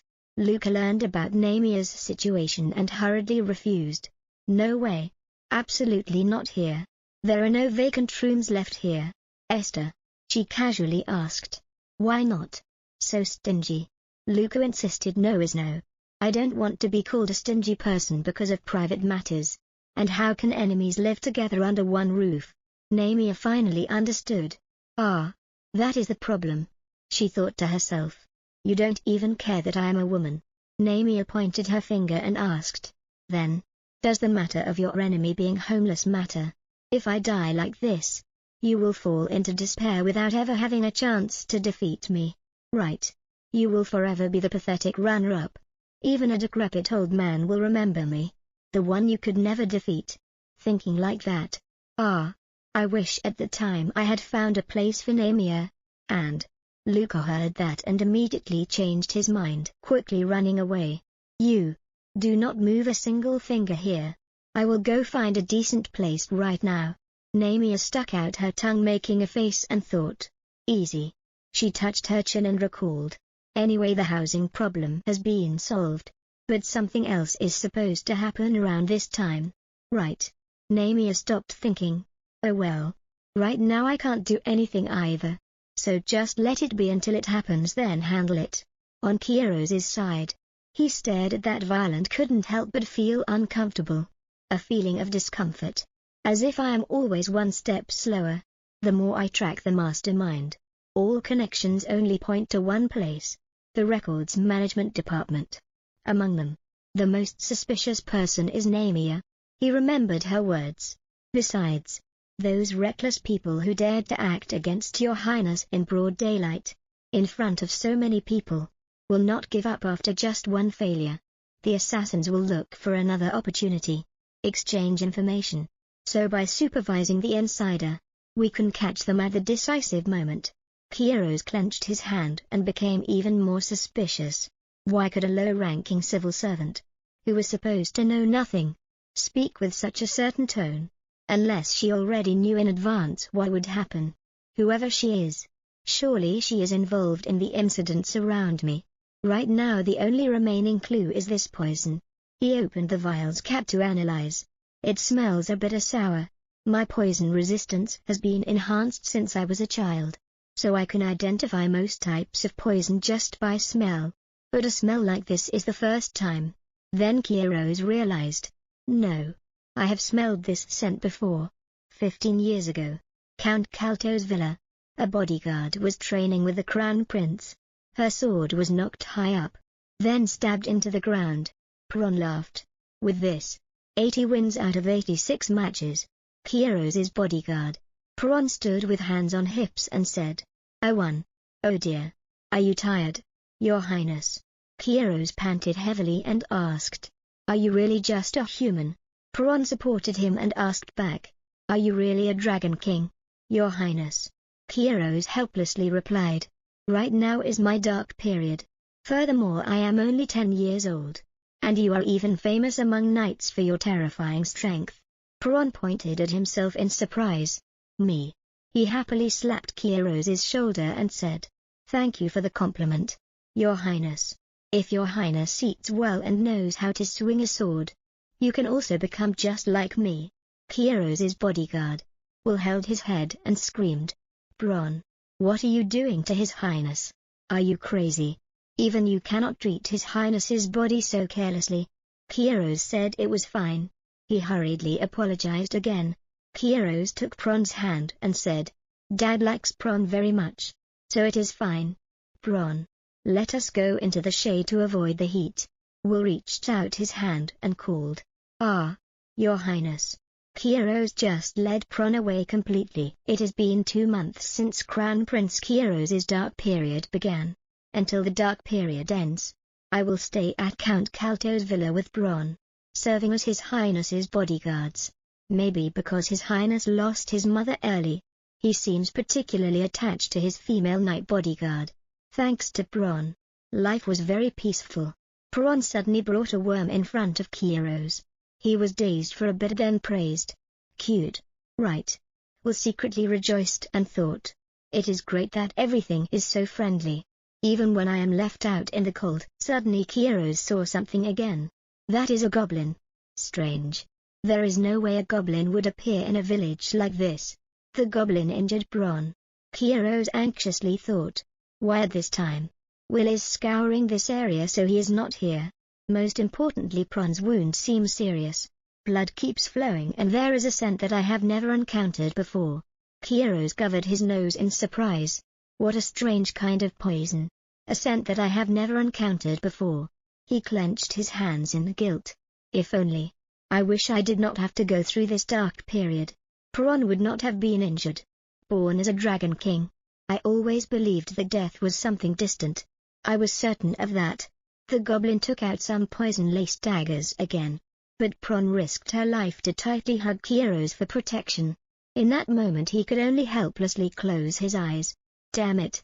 Right at the moment of life and death, Namia rushed out to activate a spell. Kairos recognized this is a backlash spell. Those daggers fell down. Kairos also turned his head to look. Who? It was none other than Namia. She happily said. It worked. Kairos was surprised. A little girl. Right at this moment the goblin rushed forward again. But before it could act, it was pierced by a sword strike. That person quickly handled the goblin. Wool anxiously asked. Are you all right, Prince? Ah no. Young master. Kairos uttered. Will. I am fine but Prawn. Will looked at the wound and cried out. Oh dear. The wound is too serious. We must quickly treat it. Let the night squad clean up and we return to the villa. Kairos nodded and replied. Yes. Will supported Prawn. Hold on just a little longer. Prawn. I will call the carriage. Young master. Let us go quickly. Kairos suddenly remembered something and spoke up. Ah. Right. His footsteps stopped. Kairos turned his head to look at Namia. She frowned in confusion. Why is he staring at me with such an uncomfortable look? I cannot understand his expression because of the hair. He is walking toward this direction. He plans to thank me before leaving. But why does he look so tense? Kairos stopped his steps and called. Little girl. You are the one who saved me, right? I owe you. If you come to Count Kalto's villa I will repay you. He thought. Judging by your appearance you seem to be a commoner. You must have helped me with the desire to be repaid. As royalty, if receiving help it is natural that I must pay a price. Kairos added. You can ask for anything you want.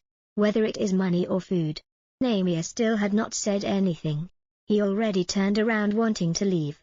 Then. Goodbye. He thought to himself. So awkward. Never talked to a child of the same age before. Namia called out. Hey. Kairos froze. She grabbed his clothes and asked angrily. How dare you tell your lifesaver to come there and talk like that? Kairos became dazed. You just. Namia raised her head high and questioned. When someone helps you, you must say thank you first. Expressing gratitude must come first. In words. Then reward later. Weren't you taught that by your parents? Kairos stiffened up. He blankly thought to himself. You are the first person to talk to me like that. Kairos accepted it, bowed his head and sincerely said. You are right. That must come first. Thank you for the help. Little girl. At this moment I did not think straight. I am sorry. I want to repay you. If there is anything you desire, come find me at Count Kalto's villa and I will reward you. Namia asked suspiciously. Really? Kairos replied. Sincerely. I swear it. Namia with an expressionless face suggested. Then let me marry a man with a lot of money. Kairos heard and was completely bewildered. What? Shouldn't you think more carefully about such a matter? He broke into a sweat and secretly evaluated. Marriage. At such a young age yet already thinking about things that do not look like a child at all. Will urgently called. No. Young master. The carriage has arrived. Kairos turned his head and called. Wait a moment. It is not my business to interfere. But usually marriage is between people who love each other. Namia laughed in mockery. Idiot. She laughed in amusement and said. Of course it is a joke. Please keep the story that I helped you a secret from others. Returning to Count Kalto's villa, the doctor after treating Prawn said. Fortunately she has stabilized a lot now. It seems a rare type of poison was used. Just a little slower and she might have lost her life. He let out a breath and instructed. Anyway she must not exert herself for a while. Even when the injured arm recovers, she will not be able to move like before anymore. Prawn heard and was shocked in countenance.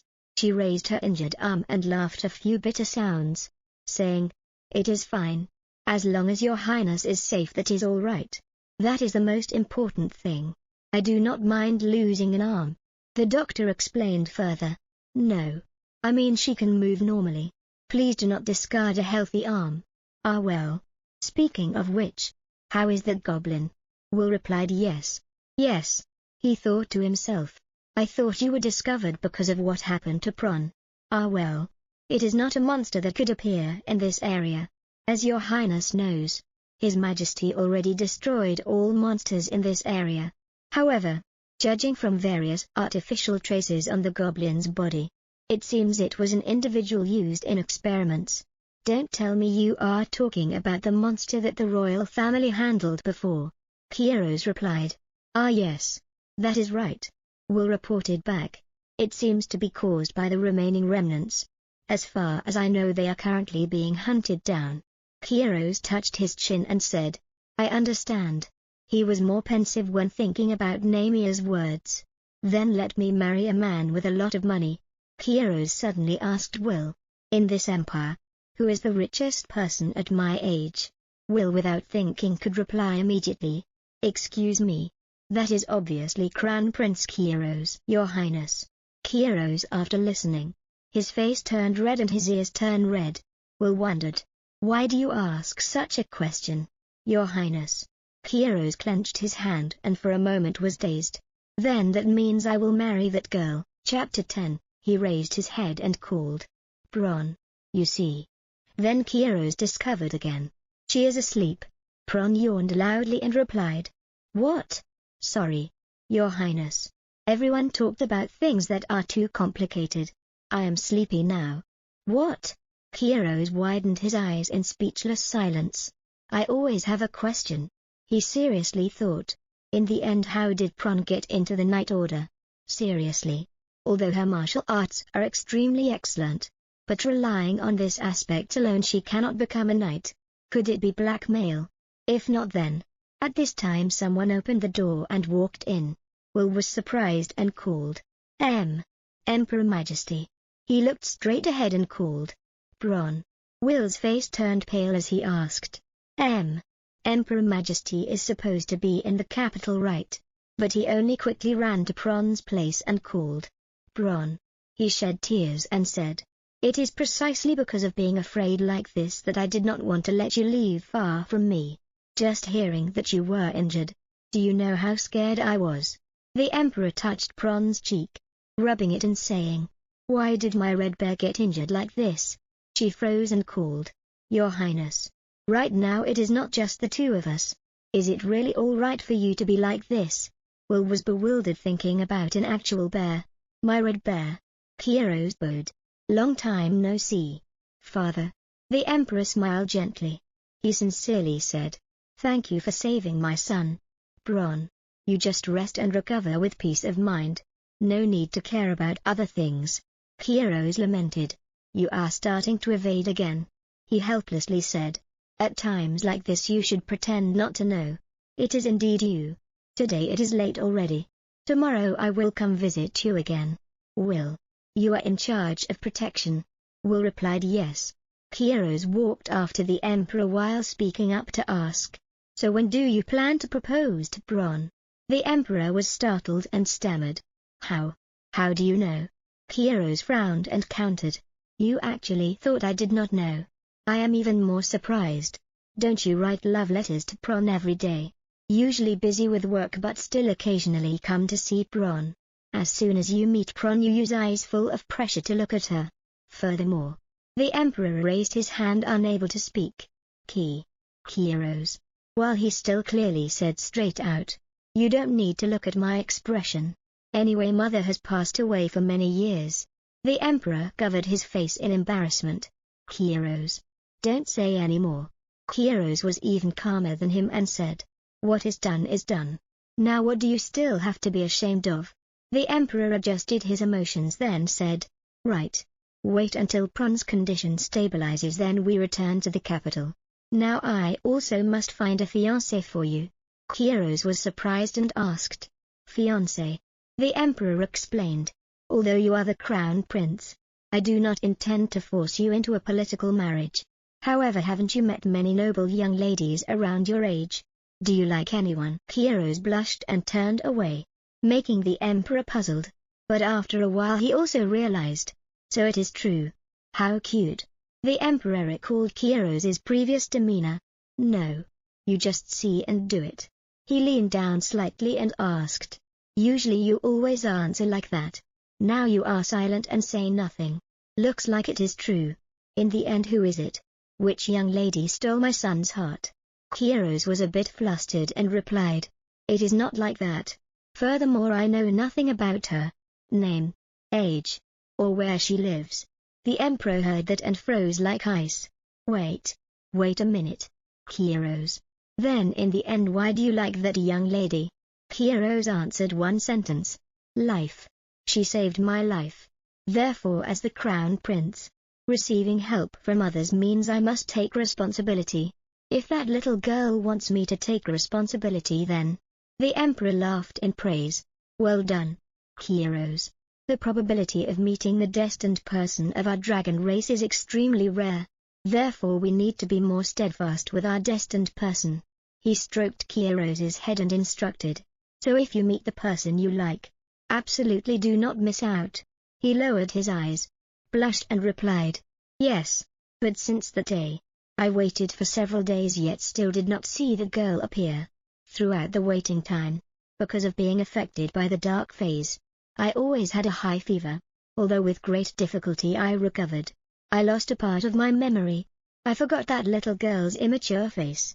But even if it is like that, I do not want to give up. So I started using crows to gather news about her. A few years later, father, who was always diligently pursuing Pron, finally successfully proposed. The two married each other. After that, the second Prince Jaden, my half-brother, was born. Pron brought the baby over to Kairos and called, 'Come on, Crown Prince.' Kairos also quickly looked. He panicked and reached out his hand to refuse. No need. The emperor also had a scare and said, 'My red bear, children are not supposed to be hugged like that.' Kairos suddenly remembered. Right. That girl also used Skrull. The only person who treated me like that.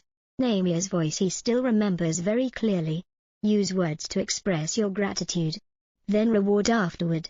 Do you know it yet, Mr. Nakabon?" Kairos suddenly understood something. Could it be? He opened the drawer.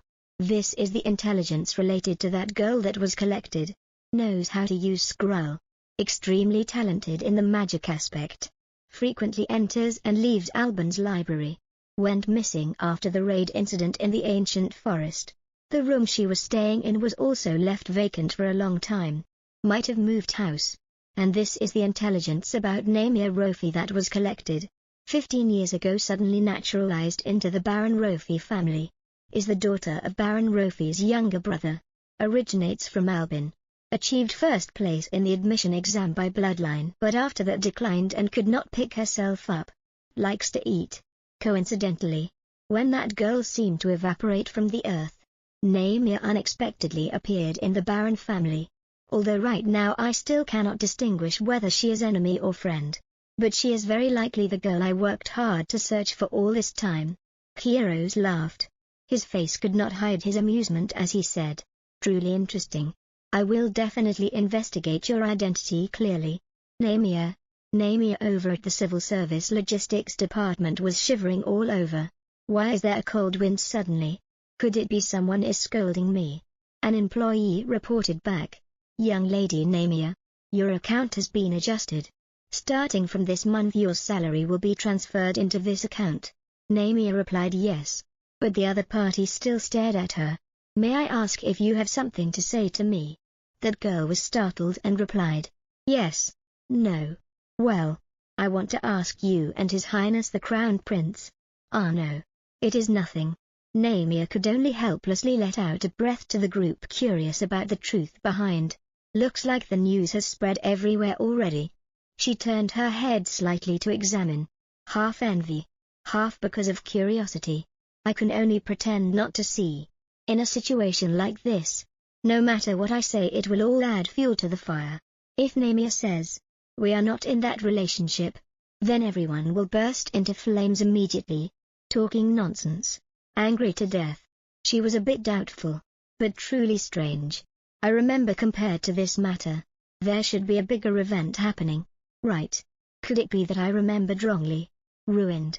Although Crown Prince Kairos indeed has an interest in me.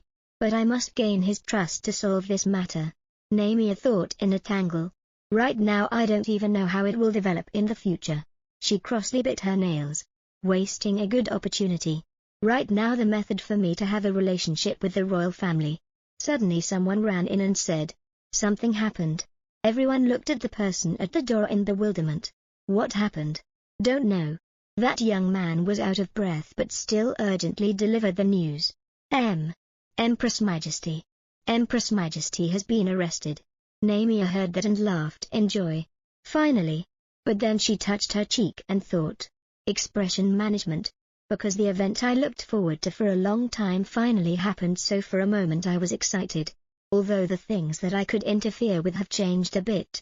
Fortunately this matter still happened. The event of the Empress assassinating the Crown Prince, Chapter 11. This is an extremely important link in the plot. The Crown Prince assassination event.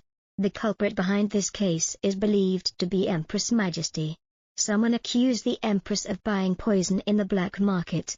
After searching the Empress's bedroom, they indeed discovered many containers of poison.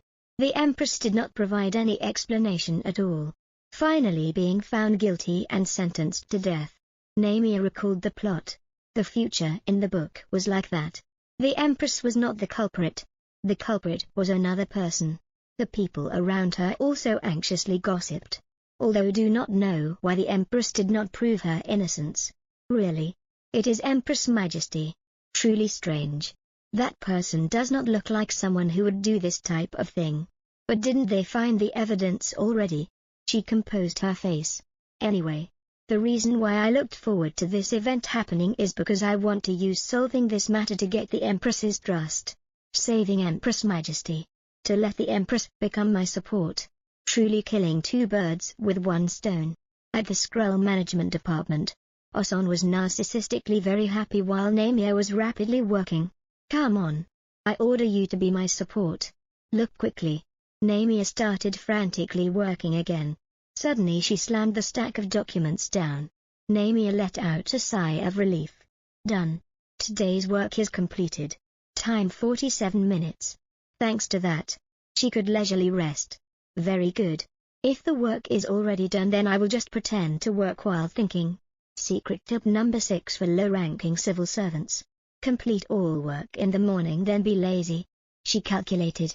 First is the sum of money my dad gave to Baron Rofi when entrusting me to him.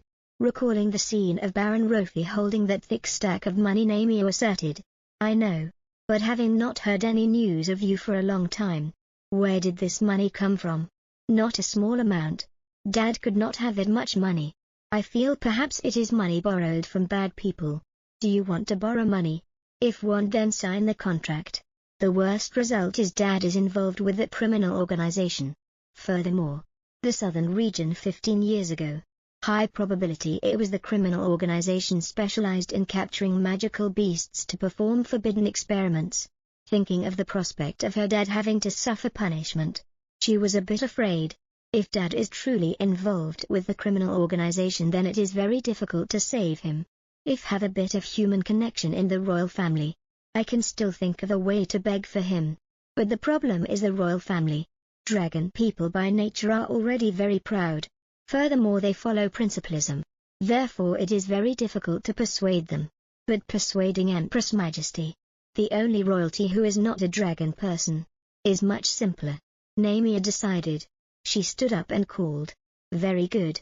If so then I team leader. However, what was in front of her made Namia freeze. Her surroundings seemed to be spinning. What is this?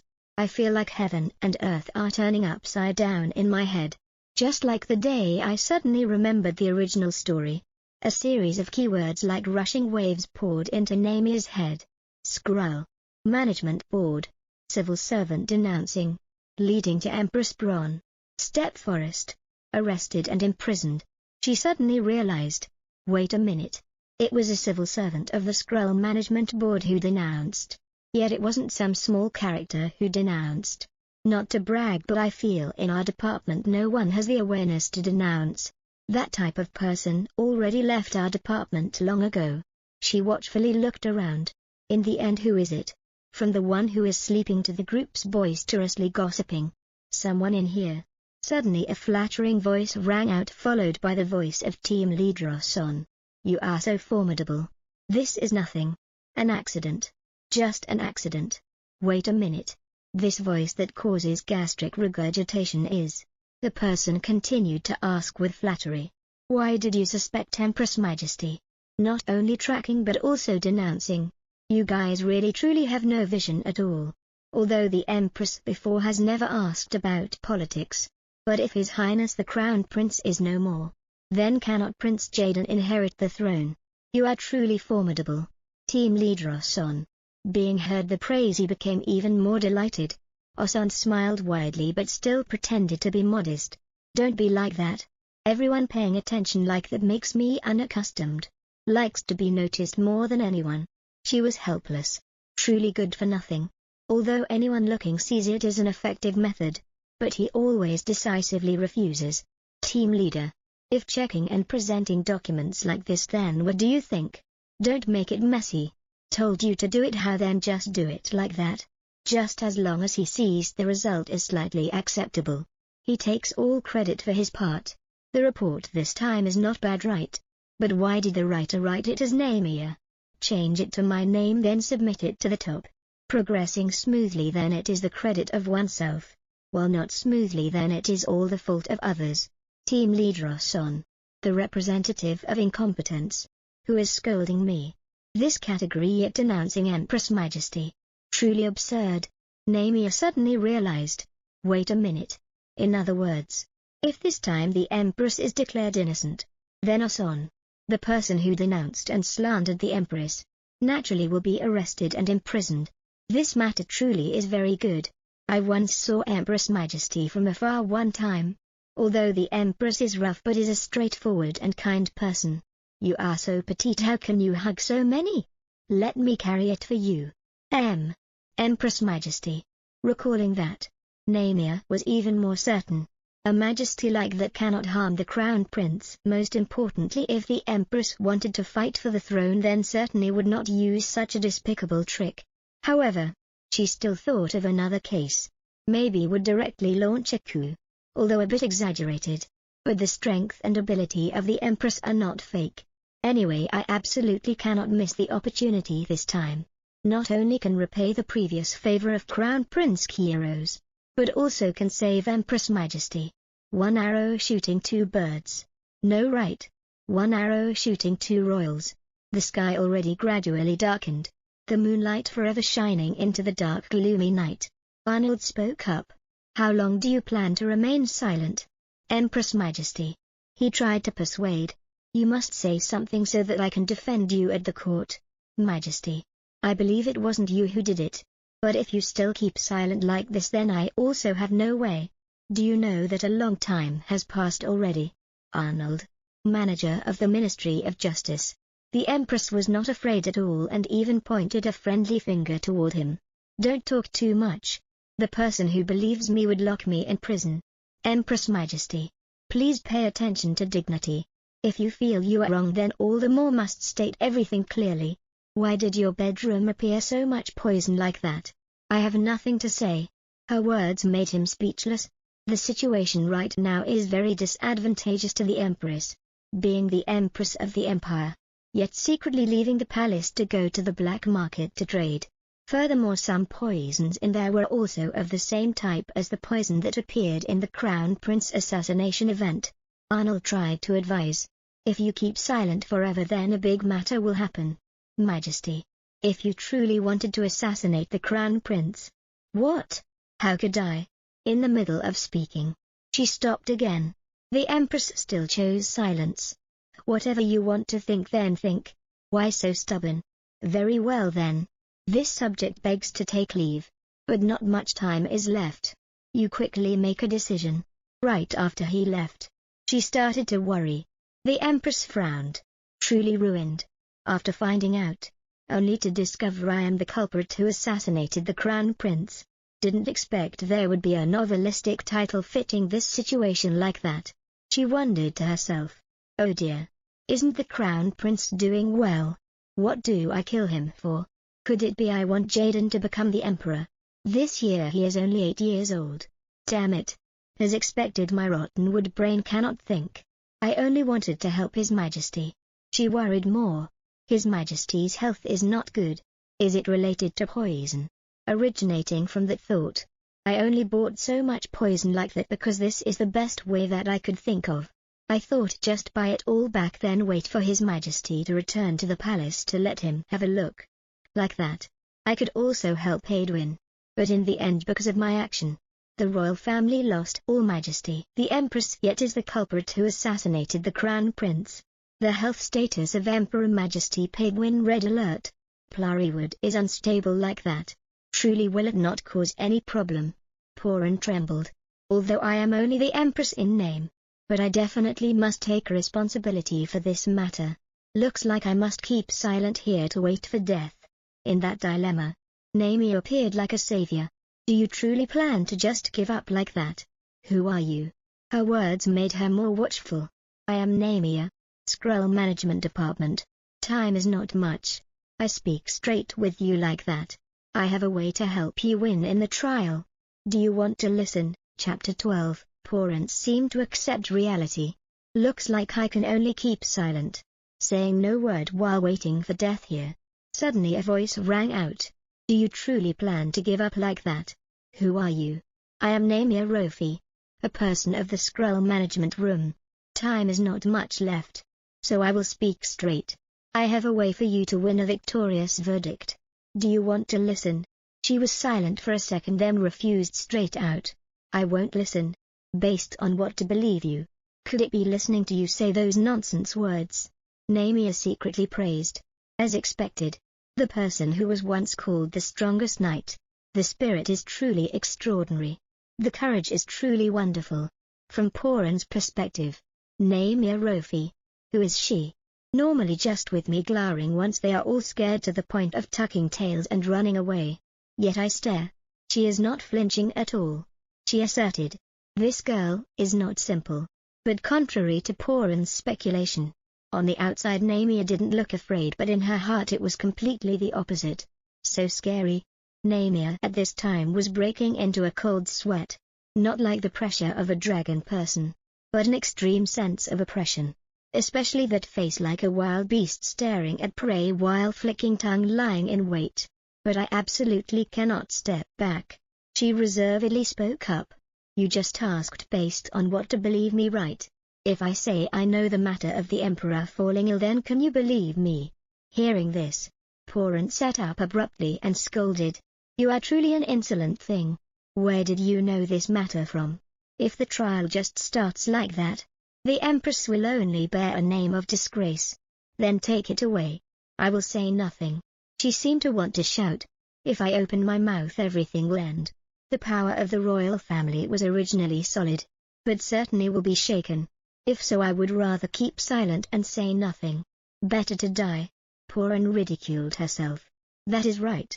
Who will care about an empress originating from a knight? The powerful people. Even right in front of me dare to arise bad intentions. Even my son Jaden also thinks I disgrace him. Jaden brushed her hand away, not letting her touch his person. The immature face of a child yet exuded embarrassment and thoughts just like an adult. All feel I am very shameful.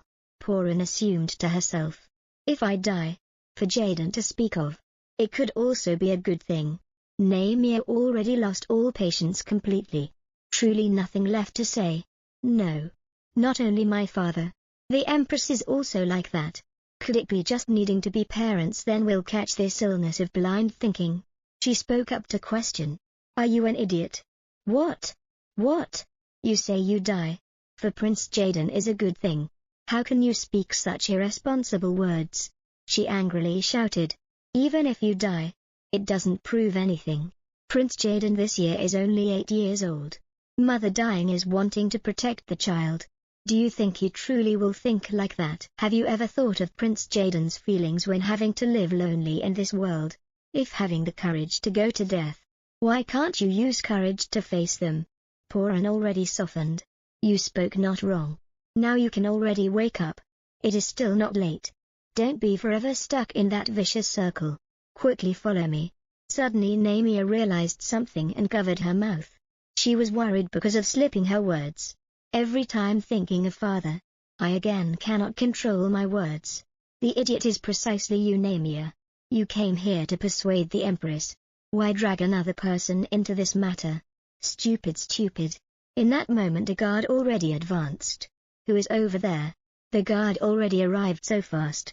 She explained. I am Namia Rofi from the Scroll Management Department. Turns out you are from the Scroll Department. You coming here, is there any business? I came according to the order of Crown Prince Kieros to reduce the quantity of scrolls in the prison. At this time, why issue such an order? If it is the Emperor, certainly also can do. Needing to work throughout day and night because I am precisely the person who is doing so. That is right. You spoke not wrong. But the scroll warehouse is at another place. So you coming here is that matter? Her words made Poran surprised. She from this moment already kept crying of a stomachache. Perhaps doesn't want to cry loudly in front of people, but she keeps crying of pain forever. She reacted back and stammered. Me. Where do I hurt? But looking, it seems like there is no problem though. Namia tried to persuade. Perhaps it is because of being shy so doesn't dare to cry of pain in front of you. But from just now until now she has always been crying of pain. Speaking softly. Quickly pretend to cry of pain. You must be by the prince's side. Only now did Poran understand the signal. She held her stomach, lay out on the ground and cried lamentably. Oh dear, my stomach hurts so much. I feel like I am about to die. Turns out it is true. Empress Majesty. Your person is Empress Majesty. Namia also fell down, making the guard person more worried. No way. Why did you also fall down? Quickly come save me. My stomach hurts so much. Hurting almost to death. What? What to do? Looks like Empress Majesty is truly unwell. Must quickly call the Imperial Doctor to come. Me. Myself. Call the doctor. Namia showed weakness. Please do a favor. My legs no longer have a bit of strength left. Truly cannot stand up. The guard guy was still hesitant. But I also cannot arbitrarily leave here. According to Article 34 Clause 29 of the Imperial Palace Civil Service Law, civil servants must always place the safety of the royal family first. Although currently Empress Majesty is being detained, but her person still hasn't been stripped of status. If you still hesitate, what if Empress Majesty's body encounters some problem? The worst case will be attributed to the crime of plotting against the royal family. At that time not only yourself but even family dependents will also be implicated. Hearing that threat, the other person panicked and ran rapidly. I'm going right now. Right after that a delighted laughter rang out. Poran happily praised. So good. Even this can be brought out to threaten people. She laughed until shedding tears. Oh my head. You are very good. Didn't expect the acting is also excellent to that extent. What palace law? You dare to self-invent it even. Namia smiled forcedly in her heart. No. Truly the law does exist. Very well. I look very favorably upon you. Not right, Namia. Although not yet clear what plan you have. But I feel can trust you. So then you do it for me to see. Time swiftly passed. The day of trial finally also arrived. Kieros sighed. Just like that, and the sky is already bright. Not long from now the trial of Empress Majesty will begin. He was tired. Empress Majesty is an innocent person. But the outcome of this matter, I fear, cannot be beautiful. When I was a child, she risked even her life just to save me. She is a pure person. Completely doesn't know of plots or tricks. A Poran like that absolutely cannot harm me. But I can do nothing. I wanted very much to personally go meet her. But the chief officers stopped me, saying she still hasn't been cleared of guilt. Therefore to help her, I sent the chief officer of the Ministry of Justice to meet her. Yet she kept silent and refused to open her mouth. Finally, the only thing I can do is send an urgent letter to the Emperor, who is recuperating outside the palace, reporting that Empress Majesty is about to be brought to trial. Truly helpless. From outside the door, a person stealthily spoke up. Your Highness, it is already time for the court session. He stood up in weariness. Known. Although currently between me and Empress Majesty there is somewhat distance, but she still is a person extremely important to me. I absolutely cannot let her be attached to disgraceful accusation and be sentenced to death. No matter what. Before the Emperor returns, I definitely must use the reason of lacking evidence to prolong the trial time. The day the court session took place, the sunshine was bright yet beautiful to a strange degree. Stepping inside, Kairos looked around and lamented. Truly many people. Also right. Regarding a royal trial. Certainly the nobles all will come to attend. Who knows can evoke compassion from the people present. From there changing the direction of the trial is also not impossible. The problem is with Empress Majesty's appearance. It is truly difficult to make others arouse a heart of sympathy.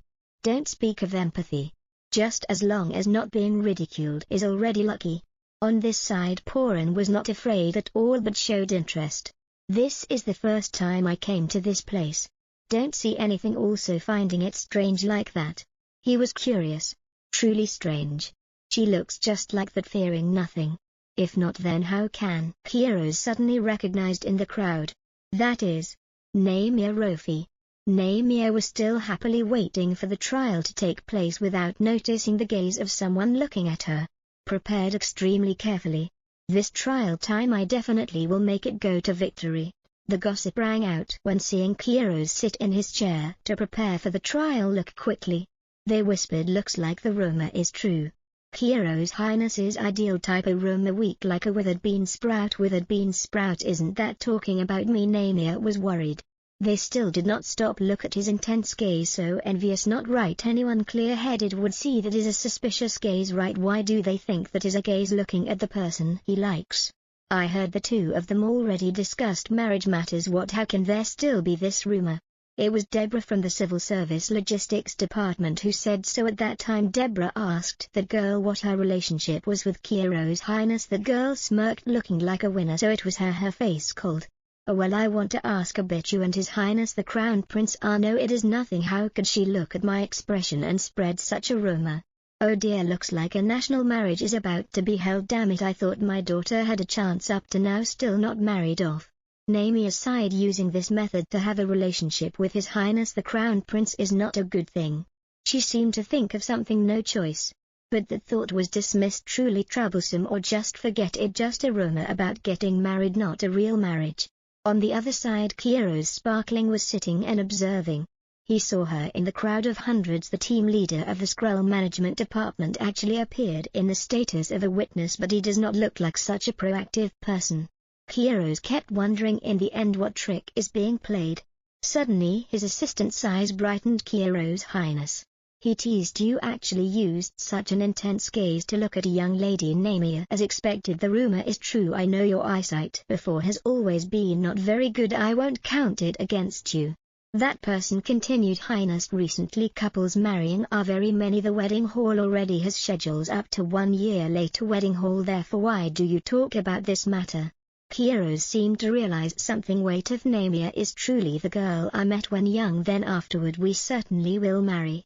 Don't know since when marriage already became an obvious thing. If so, then reserving the wedding hall beforehand is also not a bad thing. This idea is not bad. Kairos felt his thinking was extremely logical. He called Chase. Reserve the wedding hall beforehand. Fine, you rest assured, leave it to me.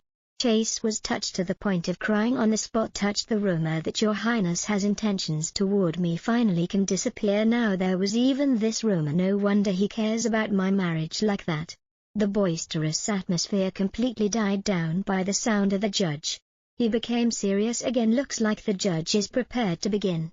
The judge called out, currently officially beginning the trial. Chief Judge, Head of the Ministry of Justice Arnold, the person suspected of being the mastermind and real culprit in the case of plotting against Crown Prince Kairos. Accused is the Empress Porin. Arnold Crowley invited the witness to step up. I am Oson, team leader of the Scroll Management Department. Invite the witness to recount the event. What I know about this matter. He recounted, I am a regular customer of a shop. That day I as usual went to his shop. After that, from the words of the owner there, found out Empress Majesty bought poison from a smuggler on the opposite street. At first I did not believe, therefore that day I waited on the street that the owner told me Empress Majesty traded there. Didn't expect, truly saw Empress Majesty. Oson smiled wickedly upon seeing her. He kept being smooth-tongued. I am only a small civil servant. If standing out to accuse Empress Majesty, maybe cannot accuse but also have to bear the crime of insulting the royal family. I truly was sad for a very long time. But I am a civil servant working for the royal family. No matter what, I also cannot forget my mission. Many voices of praise rang out. Truly formidable. If it were me, I could not do it. This is precisely the great righteousness of a person working as a civil servant. Thick-faced, truly knows how to talk nonsense. Furthermore, before now His Highness the Crown Prince was not satisfied with our department. Therefore we all the more must show our loyalty. Kieros disparaged Tisk, yet saying these words in front of so many people like this afterward. If truly closing the scroll department, then certainly there will be people talking back and forth. Chase laughed forcedly, replying, Highness, these words normal people only think in mind but won't say outright. Oson continued his lengthy speech. No matter what, Empress Majesty truly bought poison enough to create a fatal wound for the dragon race royal family. Furthermore, everyone knows the Empress because of plotting. He had not finished his sentence yet was interrupted by Arnold. Witness, you do not need to say more of your opinion. He turned again to ask Porin, accused, do you have any matter needing correction? No. Please use honorifics at the trial. Is that so? I know now. Accused, now can I use it, may I ask? He was worried, ruined. Continuing like this, certainly. May I ask, Empress Majesty, why did you buy poison? Hearing that question, Kieros watched intently. Porin noticed Namia behind and stammered, well, it seems from the beginning she was already behind on the other side. Namia intently waited for her answer. Porin asserted firmly, I was only luring to catch a criminal. He was surprised. As bait to catch a criminal? The person you speak of is who? Who else could it be? Naturally that guy. Every day I leave the palace it is daytime, but that guy saw me. By what means? I'm not lying, I saw it several times already. Furthermore, the people of that shop who says you are lying. Daytime is working time. You being a civil servant, why during daytime appeared there? Can the words of a lazy person slipping out during working hours be believed? My work has nothing to do with this matter. His clumsy denial made her even more contemptuous. Consider it as having a relationship. Go. But Empress Majesty, what reason do you have to investigate me? Porin brought out the law. Article 4 of the Special Royal Code, not right. Clause 3, Article 1. Royalty has the right to supervise and manage civil servants. Clause 33, Article 2 of the Royal Knight Code. If a royal knight discovers a suspicious person, can be permitted by royalty to investigate. What is this? Empress Majesty cannot understand imperial law so clearly. Arnold Crowley was astonished. Porin still did not stop. What else? Right, although I am the Empress, but my name still lies in the list of the Palace Knight Order. Therefore I have the execution of investigation right over that guy. Although the Empress stuttered a bit and turned here and there looking a bit strange, but the words all have reason. Even the defense person is not needed. Turns out it is because of this. Kieros was stunned, speaking very logically. However, PR not right. Did Empress Majesty memorize it all? However, thanks to the words just said, the crowd of people looking down on the Empress started whispering and gossiping. The atmosphere at the trial already changed. Public opinion in a split second shifted. What is this? Can a civil servant arbitrarily leave the palace during working hours? Isn't he going to drink alcohol? The testimony of this type of person, can it be believed? This trial time seems to have a winning chance. This matter is truly absurd. You are Empress Majesty, why suddenly care about a small civil servant? Feeling Oson tried to argue but was shut up by her. Oson froze on the spot. He tried to argue, though the reasoning was not sharp at all. He one sentence based on what? There is no one who sophistically argues blatantly like you. I one sentence. So what? My feeling is very accurate. I boringly looked at the civil servant list, just seeing your name already saw not right. What now? Feeling wrong? Then you be the Empress. Silence. We rest for a moment. 1 hour later, continue the trial. Everyone gossiped further. I thought Empress Majesty would lose for sure. Now then, don't know what the result will be. This matter definitely is Namia's doing. But why did she help the Empress? Because of money? If not, then because of reputation. But it makes me all the more curious. Need to pee so much in just a few days. How did the Empress memorize so many law articles like that? Something glittering with blue light on the dress suddenly appeared. Chapter 14. Outside the trial room, Namia leisurely walked around. She sighed as if having gone through a fierce battle that day, giving the scroll beforehand to Empress Majesty truly was a wise decision. Poran shouted, "You want me to remember all of these things?" She scratched her head anxiously. "This wooden head of mine cannot possibly remember all. Don't know how many pages this is. You try to remember as much as possible. Okay, what I cannot remember anymore." She had to give her a thin sheet of paper. "If truly cannot remember, then you use this." "Okay, what is this?" "This is a type of scroll that can enhance telepathic communication ability. Just needing two people to carry the same type of scroll at a close distance can talk by thoughts. I will be the defense person for Empress Majesty. Just needing to prolong time. Certainly there will be a chance for you to speak if you have a family worth trusting. Absolutely, definitely, must persist." Those words made Poran moved. Recalling the past made Namia distracted. Fortunately, the telepathic communication scroll exerted effect, although doing it in a hurry, so it was a bit hesitant. But not being discovered by anyone is a good thing already. Furthermore, the development of the event also had a turn. Suddenly a hand grabbed her hand. That guy smiled despicably. "So you are here." Namia was frightened. "This person is..." The photo with that guy's face was brought out by someone. "I very much wanted to meet you, young lady Namia Howard," she shouted, but the old man was not feared at all. "You are truly impolite, as rumors say." Without saying anything, already grabbed my hand. "What do you plan to do? Why did you come here?" "So you know my name?" "Actually, I asked Baron Rofi to matchmake. That person didn't listen to anything I said at all." That guy became even more eager. "Just one accidental meeting. I already fell in love with you."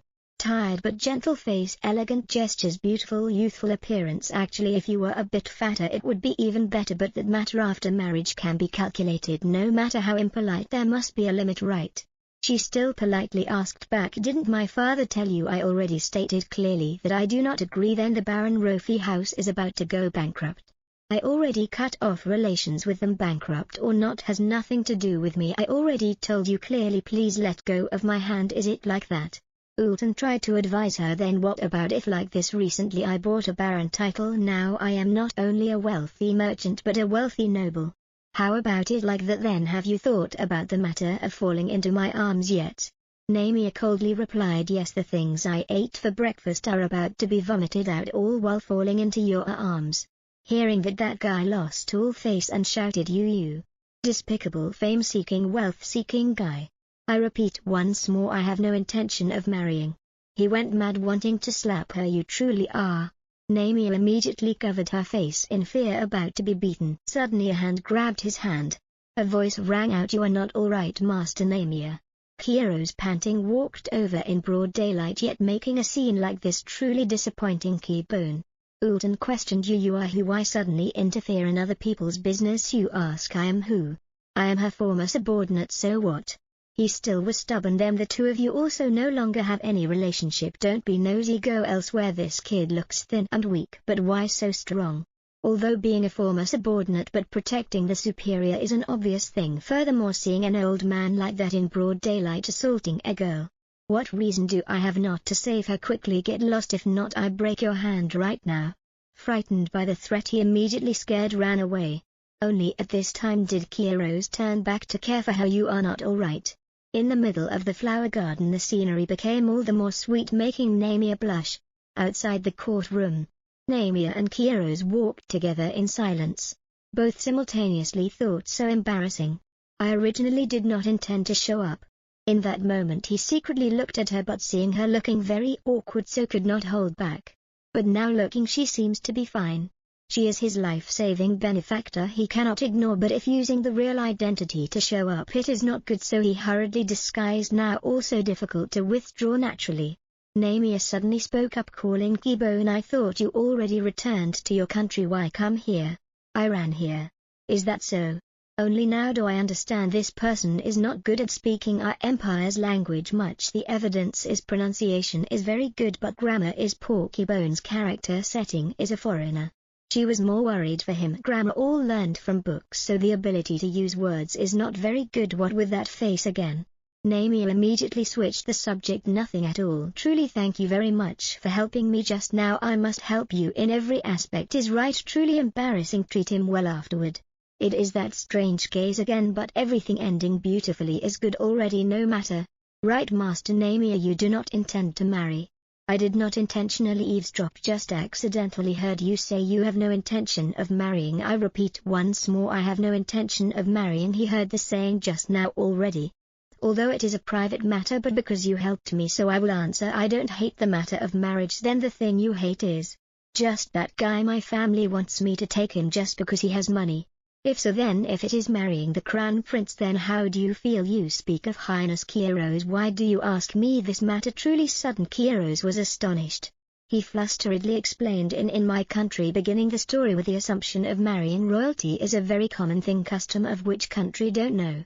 If it is Highness Kairos, if possible, I want to marry him. Although saying so, but fairy tales often have those lines like I want to marry the prince. Answering carelessly a bit, probably will be fine. Right, I completely cannot marry the crown prince anyway. The bell rang out again. Namia noticed and said the trial begins again. She turned her person to leave. Then I beg to take leave, Keybone. Today truly thank you very much. Kairos froze looking at that back. After she left he suddenly collapsed on the ground. Kairos' face red with embarrassment. My legs. Looking like going crazy completely already. Chapter 15. Namia felt a chill down her spine. This is truly too bad. She wondered why that guy Ultan appeared here. Could it be Baron and Baroness Rofi ordered him to come here also? Right, although having cut off relations they certainly would not easily give up. Ultan certainly also would not easily give up. She again recalled the recent appearance of Kairos in broad daylight, yet making a scene like this truly makes people cold-hearted. Keybone. Namia was pensive. If there were no Keybone, then probably a big matter would have happened. While she was being pensive, a call rang out. Hey Namia. Osan fearfully waved to call her. You come here a bit quick. Team leader Osan. So then, what business do you have looking for me? What? How dare you talk to me in such an insolent manner? I've always cared about you. Forget it, Namia. You also know normally I have always taken very good care of you. This I completely don't know at all. He tried to recount when others did not care about you. I recognized you were very capable, so to let you develop your talent I let you write reports, even let you participate in all kinds of projects. Those matters probably must be called exploitation, is right. So then, he said right to his ambition. Namia, help me make a teleportation scroll. What is this person planning to do? No need to go far, just needing to get out of the Imperial Palace is fine. Team leader, if having time to make a teleportation scroll, then you also could have gotten out of the Imperial Palace by yourself already. The conditions to make a teleportation scroll are very strict. If the distance is too close, then the effect will be very poor. Furthermore, oh dear, noisy to death, Osan shouted. He pointed straight at her and said, you think I don't know for sure? Clearly you can do it. I am not asking you any difficult business. Osan's words were like an order. I said already, just needing to bring me out of the Imperial Palace is enough. Wait, out of the Imperial Palace? Namia realized he intends to run away during the trial. Right, he is a witness after all. Hearing and understanding my meaning, then quickly do it quick. I am your superior. You don't listen to my words. It is not that I don't listen to you but cannot listen to your words. What? Team leader, you are right. A person like me, having no true strength, having no support, yet prone to impulsiveness, valuing principles. Though having once in one night made 160 scrolls to save His Highness the Crown Prince, but I know clearly doing so will be punished. Why do I just have to be stubborn doing it? Damn, it should not be like this, is right. Osan returned to a gentle face. Very well, I apologize to you. The matter before was my fault, okay? So then quickly, before waiting for him to finish speaking, she already refused. Sorry, I truly don't understand what you are saying at all, Namia. You looks like I cannot help anything for you. The court is about to begin again. I beg to enter first.